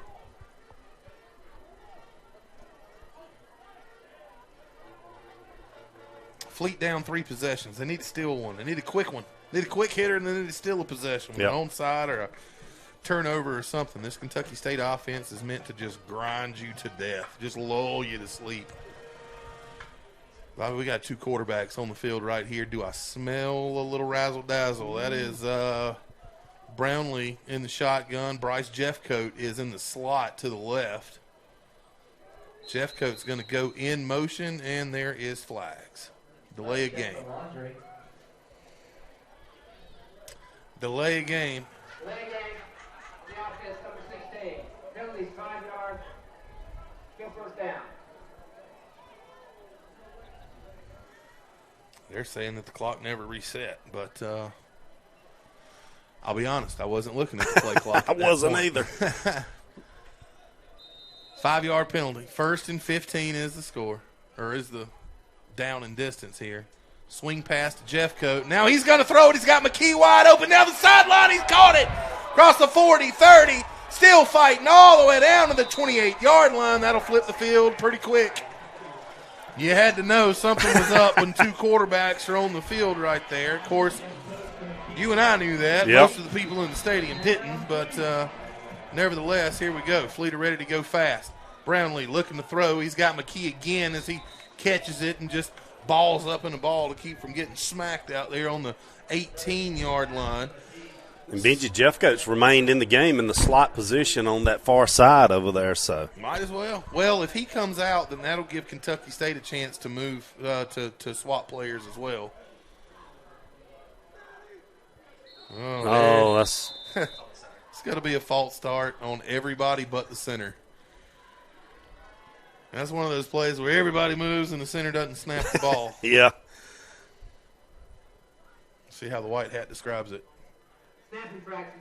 Snap infraction. Okay. Okay. Penalties 5 yards. Still second down. Sometimes they'll just say false start offense because the entire offense. I have yet to figure out what the difference really is. I Yeah. mean, it's a penalty. Now they're going to swap out Jeff Coate. He comes off the field.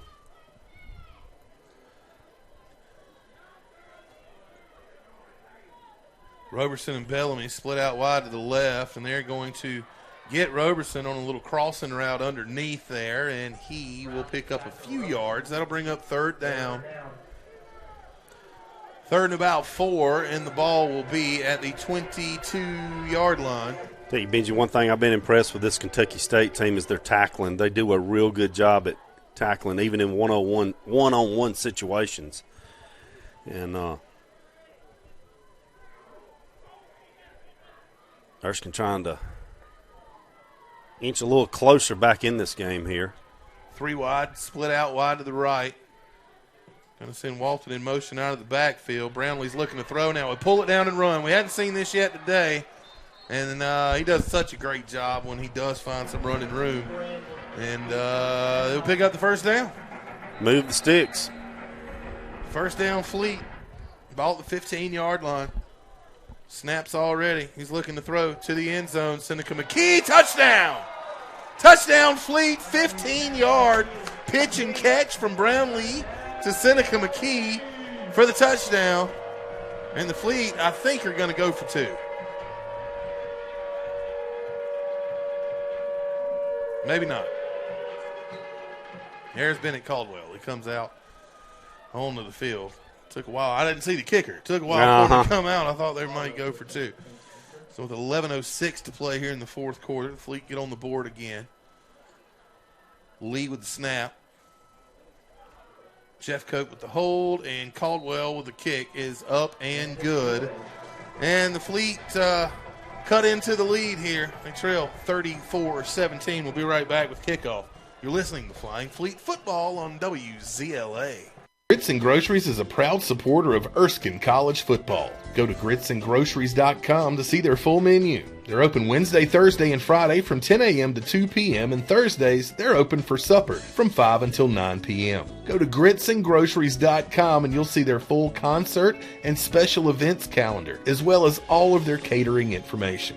Grits and Groceries, 2440 Due West Highway in Belton. Go Fleet!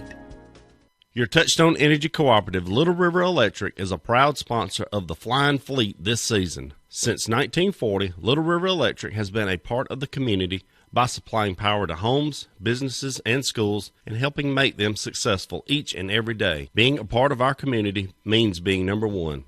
This is Bobby Hamby on behalf of the entire staff at Little River Electric, your Touchstone Energy Cooperative. Join the Dode Phillips Club today and know that your investment plays a direct role in transforming the lives of our Flying Fleet football student athletes. At Erskine, we play football the Fleet way, pursuing the remarkable by emphasizing a Christ-centered, highly competitive, community-focused experience. Join the Dode Phillips Club by going to erskine.edu/football or call 864-379-6502 for more information today. Back here at JAW Babb Stadium, Erskine gets on the board. It is 34-17 they trail here. 11:06 to play in this football game. Got to be a little optimistic here, Benji. Still got a little time left in this ball game. Get a ball to bounce your way here and there. You can easily get right back in this thing. Kentucky State does not trust that they're not going to onside it, and they don't. High end over end kick taken by.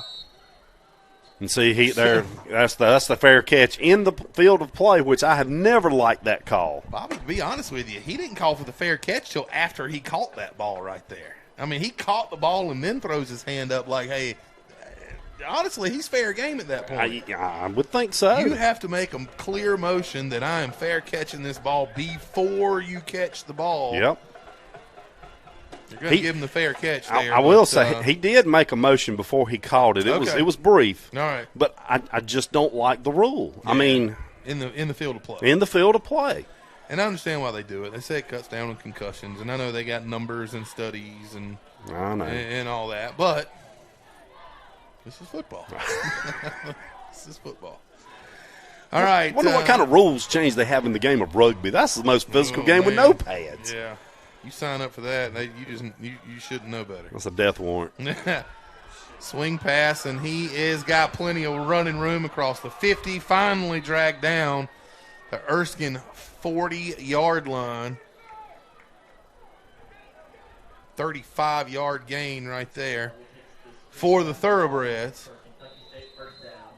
And drug down on the play.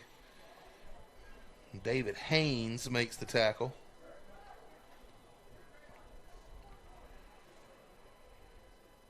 .5'10", 185 pounds, out of Tampa, Florida. So the Thoroughbreds flip the field. That's hard to say. Pretty quickly here. First play. And now they'll ride the fullback there, and he is hit hard and quickly by the Fleet defense. I saw Jordan Stenhouse. There's Nolan Holloway again. No gain on the play. Second down and 10. Ball on the Erskine 40-yard line. 10:05 to play in the fourth quarter.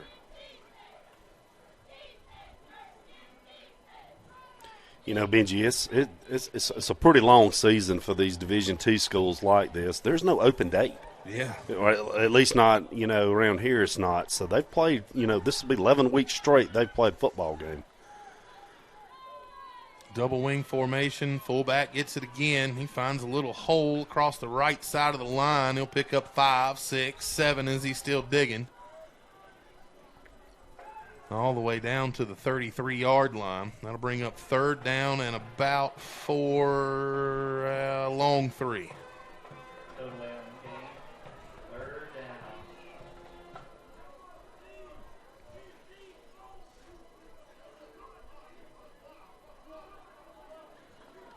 Carter Vest, Jordan Stenhouse, Marcellus Livingston. There's your down lineman here on this defense. Brandon Lane's right there as well. Wayne Gibson. See if they can stop him on third and short. Double wing, and they're going to fire off, and that'll be a penalty. They're going to have to that's going to be a false start. Yeah, I think you're right on that, Benji. Looked like the left guard kind of just decided to go on across the line of scrimmage. He saw some movement on the Erskine side over there. And another flag flies. This is going to be a personal foul on somebody. Oh, my goodness. They're jumping up and down. Coach Boyd standing out in between the sideline and the numbers. He is not happy. False start on the offense. Dead ball foul, unsportsmanlike conduct. Number 97 on the defense. That's an automatic first down. Bobby, that's Jordan Stenhouse. That is not his character. No, it's not. It's not. We have interviewed him, met Jordan Stenhouse. He is something. What a humble young man he is. So just polite and nice. I mean, but I guess in the heat of the battle, things are said, done, whatever. But my goodness, that is very uncharacteristic for Stenhouse, who is looked up to as the leader on this defense. So automatic first down here, ball on the 24-yard line. They're still talking out there, not Stenhouse, but I think Gibson's kind of taking up his slack a little bit. Here's refs are going to call a halt to the play so they can have a conversation. Game moving pretty quick. We got 8:44 left. We're just 2.5 hours in. Erskine Flying Fleet game is sponsored by Reason and Republic, operating classical charter schools in South Carolina. To learn more about providing your child with outstanding education that prepares them for college and a career, visit reasonandrepublic.com. You can go check out Grace's Restaurant in downtown Honeypath, home of the Chicken Club. Grace's is a place where you'll feel right at home with friendly faces and delicious food. Their logo says it all: faith, food, and family. Go Fleet from Grace's, downtown Honeypath.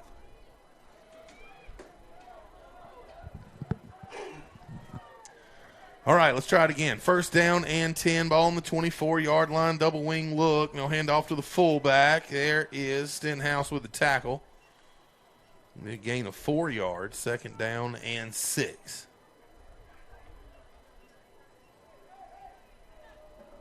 Erskine trailing Kentucky State 34-17. Defense desperately needs a stop. Desperately needs a turnover right here.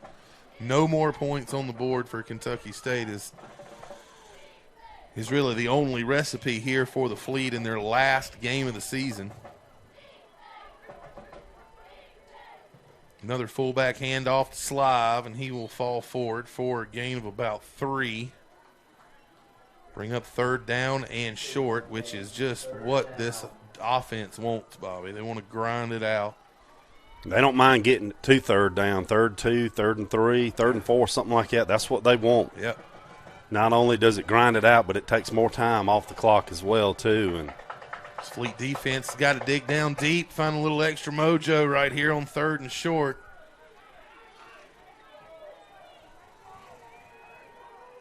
Crowding the line of scrimmage.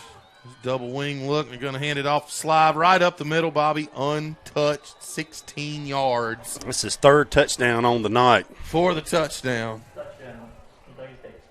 And 41-17, or 40-17, is our score pending the PAT with 7:11 to play here in the fourth quarter.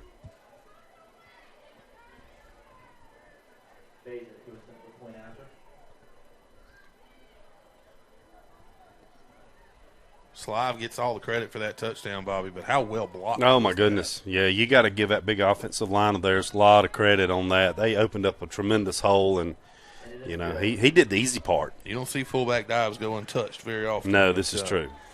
All right, 7:11 to play. Kentucky State leads 41-17. We'll be right back with kickoff. You're listening to Flying Fleet Football on WZLA. Renaissance is Abbeville County's only senior living community. Just steps from the beautiful Erskine College campus, the Renaissance is a proud supporter of Fleet Athletics. We invite you to tour our pristine 27-acre campus and experience what makes our community the #1 choice for senior living in the Lakelands. We want to welcome you home to the Renaissance. Call for your tour today, 864-379-2570. The Belmont Inn is a proud supporter of Erskine College football. The historic Belmont Inn features updated rooms with beautiful views and every amenity you could imagine. Fleet fans far and wide choose the Belmont Inn as their game week home away from home, with great food and drinks, weekly entertainment, and so much more. Call for your reservation today at 864-366-9625. And go Fleet from the Belmont Inn. Back here on Military Appreciation Day at J.W. Babb Stadium. It is the last home game of the season, last game of the season for the Flying Fleet. And Kentucky State's ahead, 41-17. 7 minutes, 11 seconds to play here in the fourth quarter as we await kickoff here. While we're waiting, you can go and stop by Mama's Sweet Shop at 205 South Main Street in Due West. We specialize in one-of-a-kind craft donuts made fresh daily. Our menu of sweet and savory flavors rotates each and every day. Come on in and see Mama. You won't be disappointed. Open Tuesday through Saturday, 7 a.m. Go Fleet from Mama's Sweet Shop of Due West. Walton and Robinson back deep to receive. Yeah, Mama Sweet Shop has partly responsible for my COVID-19. You know? What? Gained 19 pounds. Come on, man. You minus the COVID part off of it, just the 19, huh?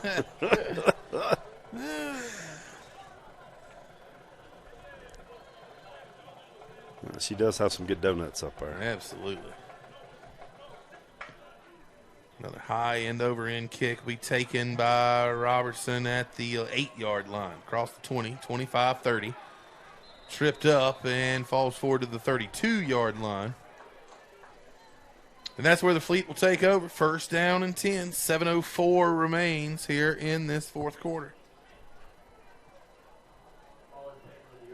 Get your tickets and parking passes for every Erskine home game at ErskineSports.com. Children general admission tickets start as low as $5.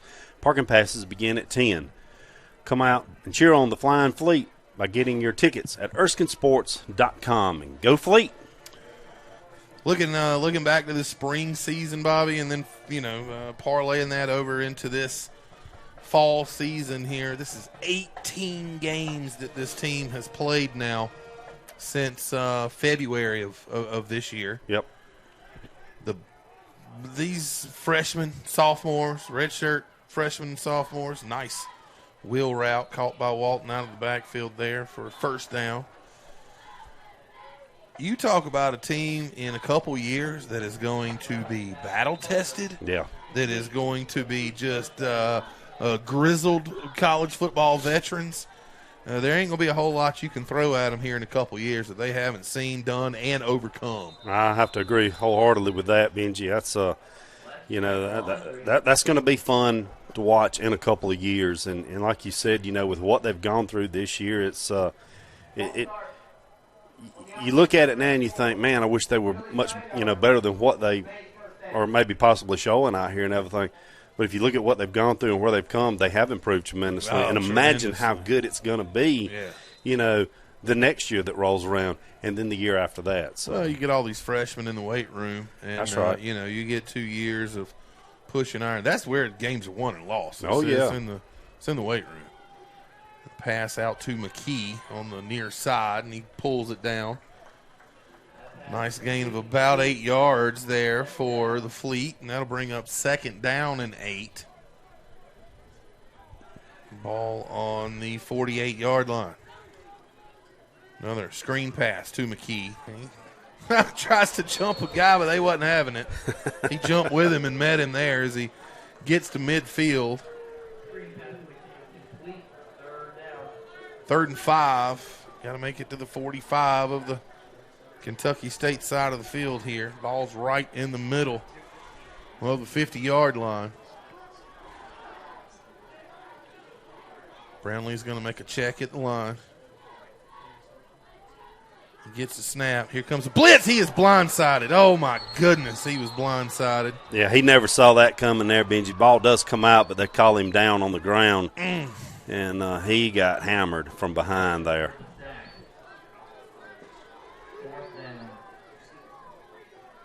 And that's going to bring up 4th down, and the Fleet's going to – looks like they're going to punt the ball away here.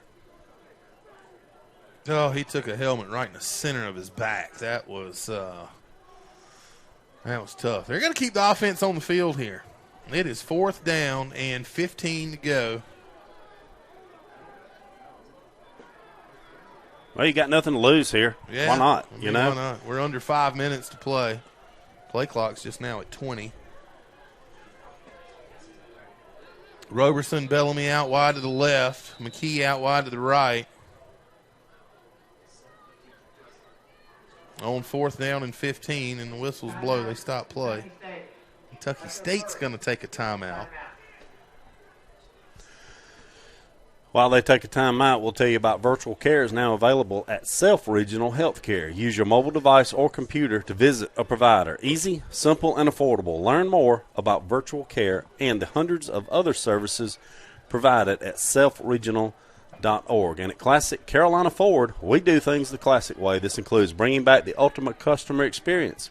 Our customers experience perks like no other dealership, which is why we created the Classic Carolina Car Club. Check out the great perks of buying a new vehicle from us. Visit www.thecarolinaford.com. And Benji, I'll tell you this, while we got a minute, which you kind of already know, I have volunteered to do something and completely step out of my comfort zone. Yeah. I will be in one of the plays coming up, the Christmas play at the Abbeville Opera House with my son. Oh, very cool. So that should be a fun experience in itself. Absolutely. 3 wide for the Fleet, 4th and 15. They're going to throw it over the middle. There's Bellamy. He's going to have the first down as he gets all the way down to the 36-yard line. And a flag on the play. No. 2 flags on the play. One in the offensive backfield, one right at the line of scrimmage. You're going to have to peel some layers off of this onion before we can figure out what exactly is going on. Benji, we might get a roughing the passer on this. I'm not sure what the call's going to be, but let's take it down to the white hat ref, see what he has to say. There are 2 fouls on the play. Legal touching on the offense. Number 2 was covered up and then caught the pass. What? Personal foul, roughing the passer on defense. Those penalties offset. Be fourth down. Wow. Illegal touching. The Fleet convert a 4th and 15.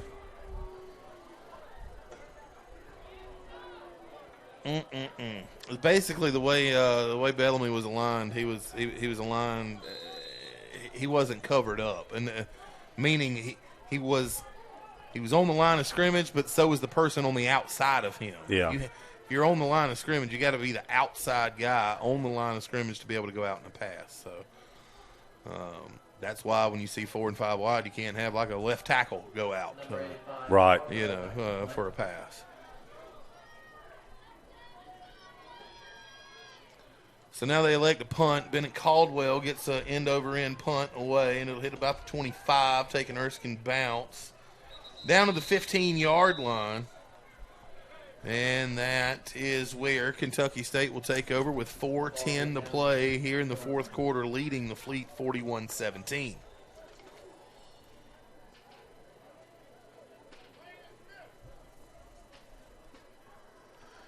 You can join the Dode Phillips Club today. Your investment in the Dode Phillips Club plays a direct role in transforming the lives of our Flying Fleet football student athletes. There are multiple membership levels and benefits for you to enjoy. Join the Dode Phillips Club by going to erskine.edu/Dode Phillips. 1st and 10, Kentucky State, ball on the 20. Nope, make that the 15-yard line.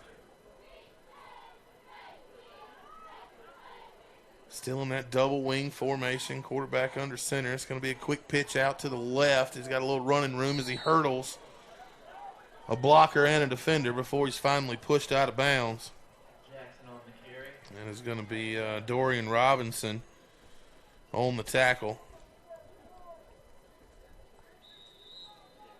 But not after a gain of 8 yards. 2nd down and 2 as we now tick under 4 minutes to play here on Military Appreciation Day.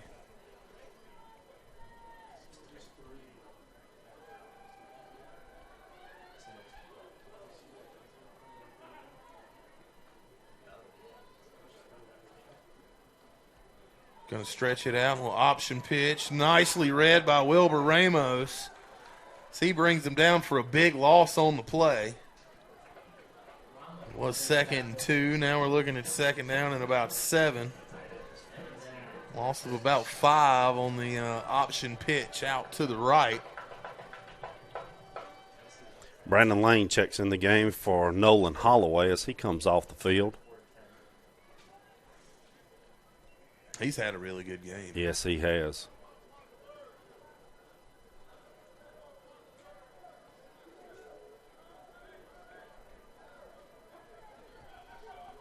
Wide receiver to either side for Kentucky State. Looking to throw. Going to sling it out. And nicely broken up right there by J.J. Mack. There he is again. He's had a nice game today as well. Broken up by Mack. Mack has done a good job on that defensive back position, Benji, and that's going to bring up 4th down, and it looks like Kentucky State's going to send the punt unit out as they're going to kick it away here. 4th down and 6, ball on the 19-yard line. Erskine trails 41-17, 2:51 to play here in the football game. Bryce Jeffcoat is back deep to receive the punt. Ward back to punt. Bryce Jeffcoat back to receive.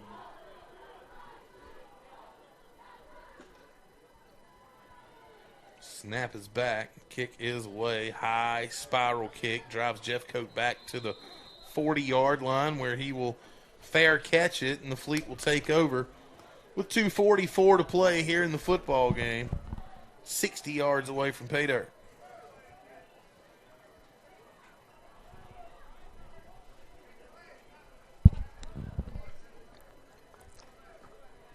It's the last ride for some of these Erskine seniors here, last game.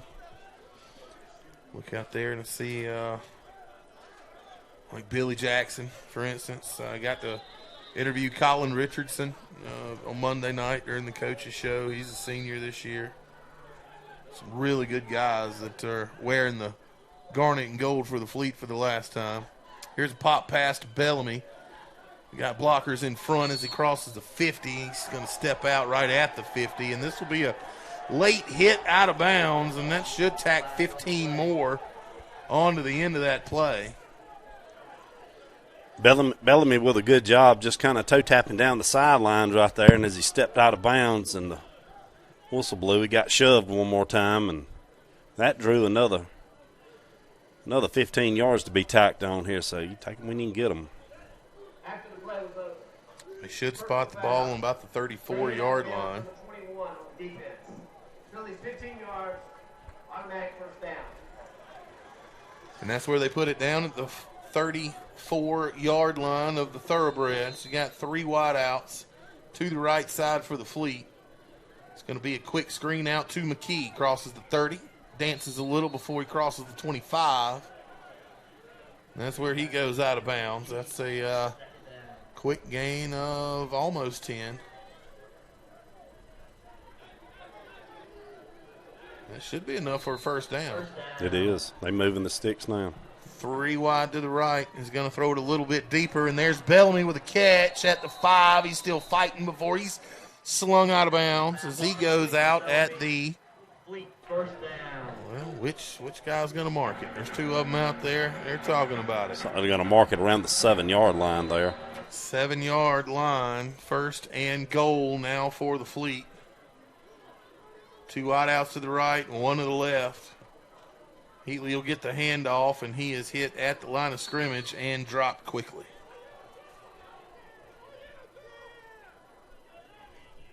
Justin Hooks was the defensive lineman that got him there, Bobby. He is so big they don't even have his height or weight listed. I'm not sure they could fit it on the page. He is a monster out there.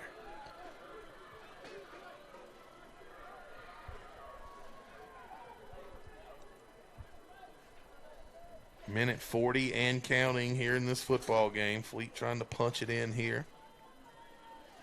Play till the zeros are on the clock. That's the philosophy. 3 wide out to the left. Looks like they're going to bring heat off the corner, and they do, and it's a quick pitch. That blitz absolutely affected the throw. As he had McKee right there in the flat, but falls incomplete, and that'll go 3rd down and goal. Ball on the 7-yard line. Minute 22 to play.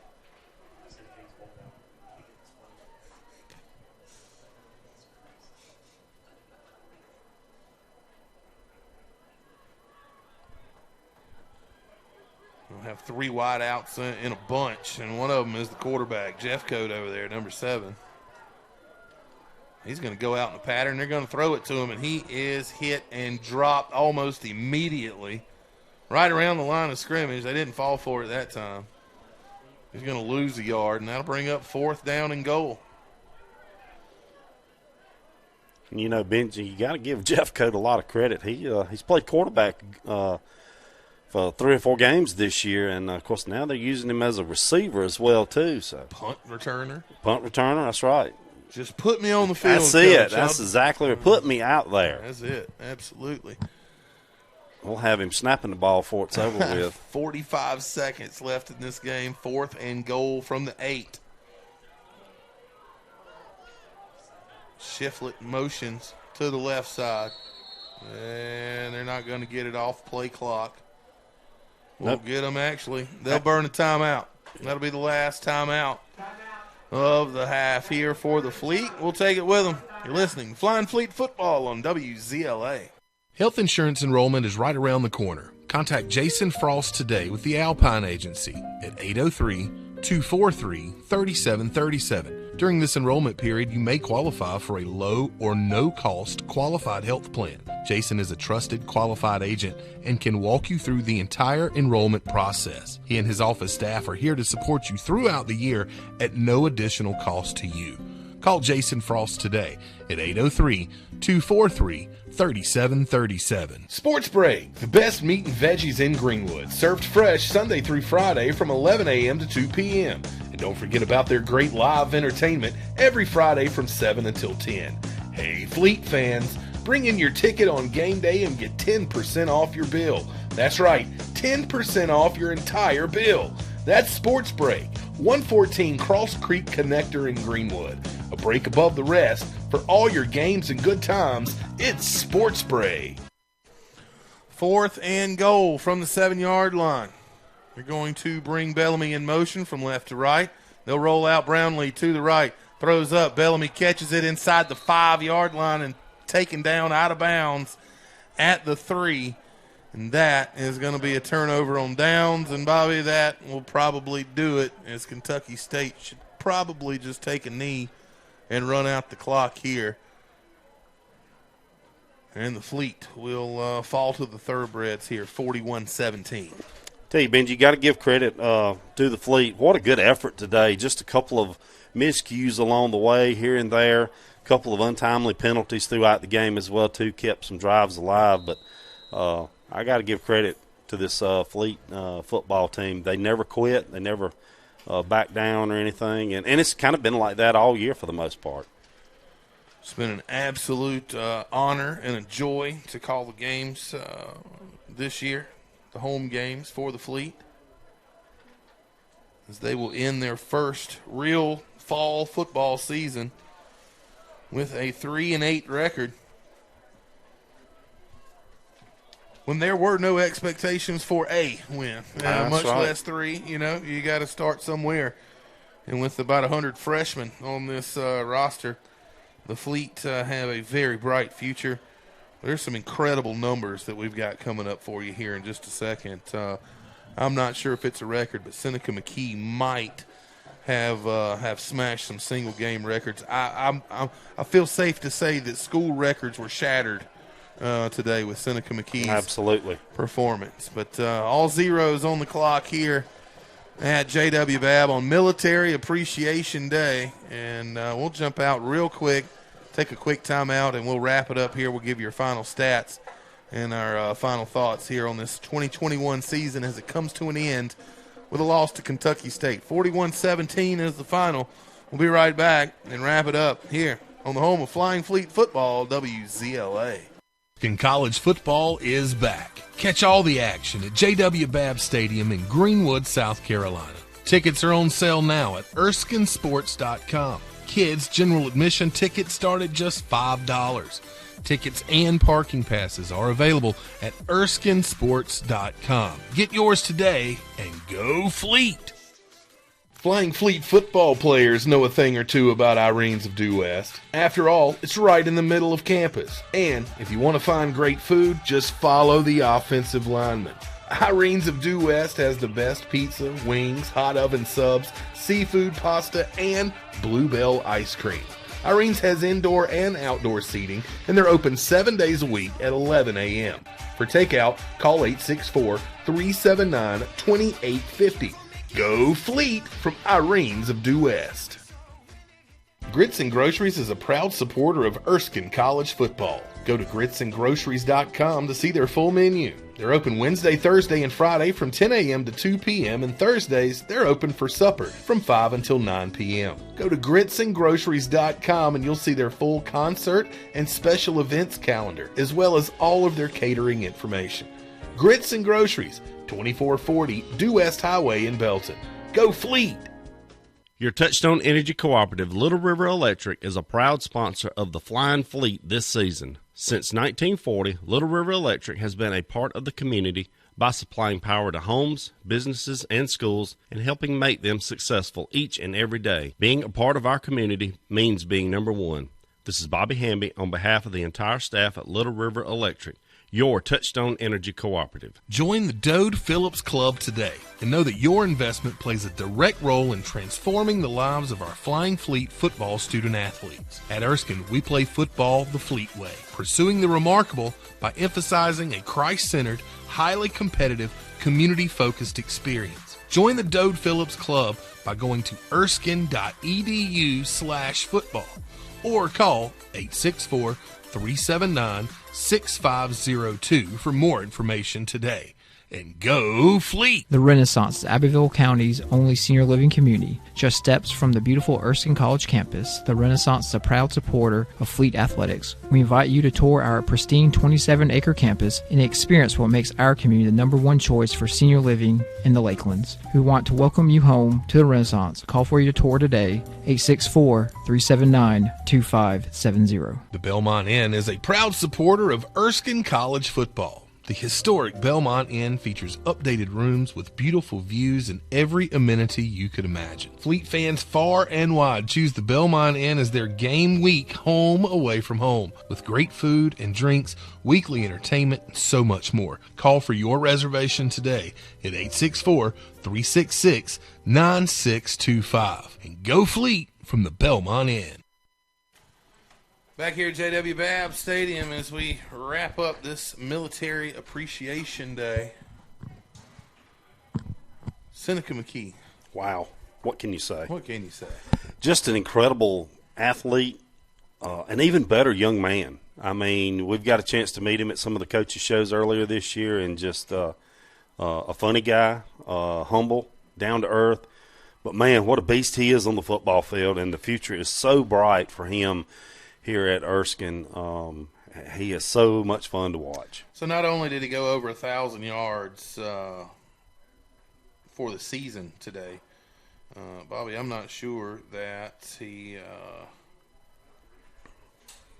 I'm trying to see if these actual stats are listed yet. But what was it, 19 catches, over 200 yards receiving. Got to be school records, no doubt about it. And, Benji, if you go back to the last time Erskine had football, I don't think they threw the ball around that much. So no one probably had an opportunity to catch the ball 19 times in a game. Right. And we'd have to go back and look at the numbers, if they're out there somewhere to find out.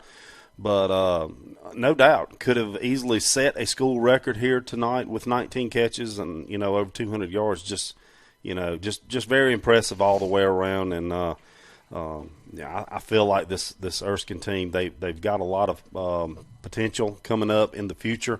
Now you get to go through the off season. You get to go through their first off season. Exactly. Yeah. And all these kids get to go through a real spring now without actually having to play games. That's right.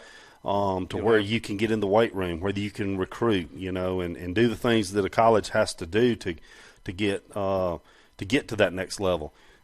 Then the fall rolls around once again. So I'm excited. I'm ready for the fall to hurry up and get here for next year to be able to see what this Flying Fleet football team can do on the football field.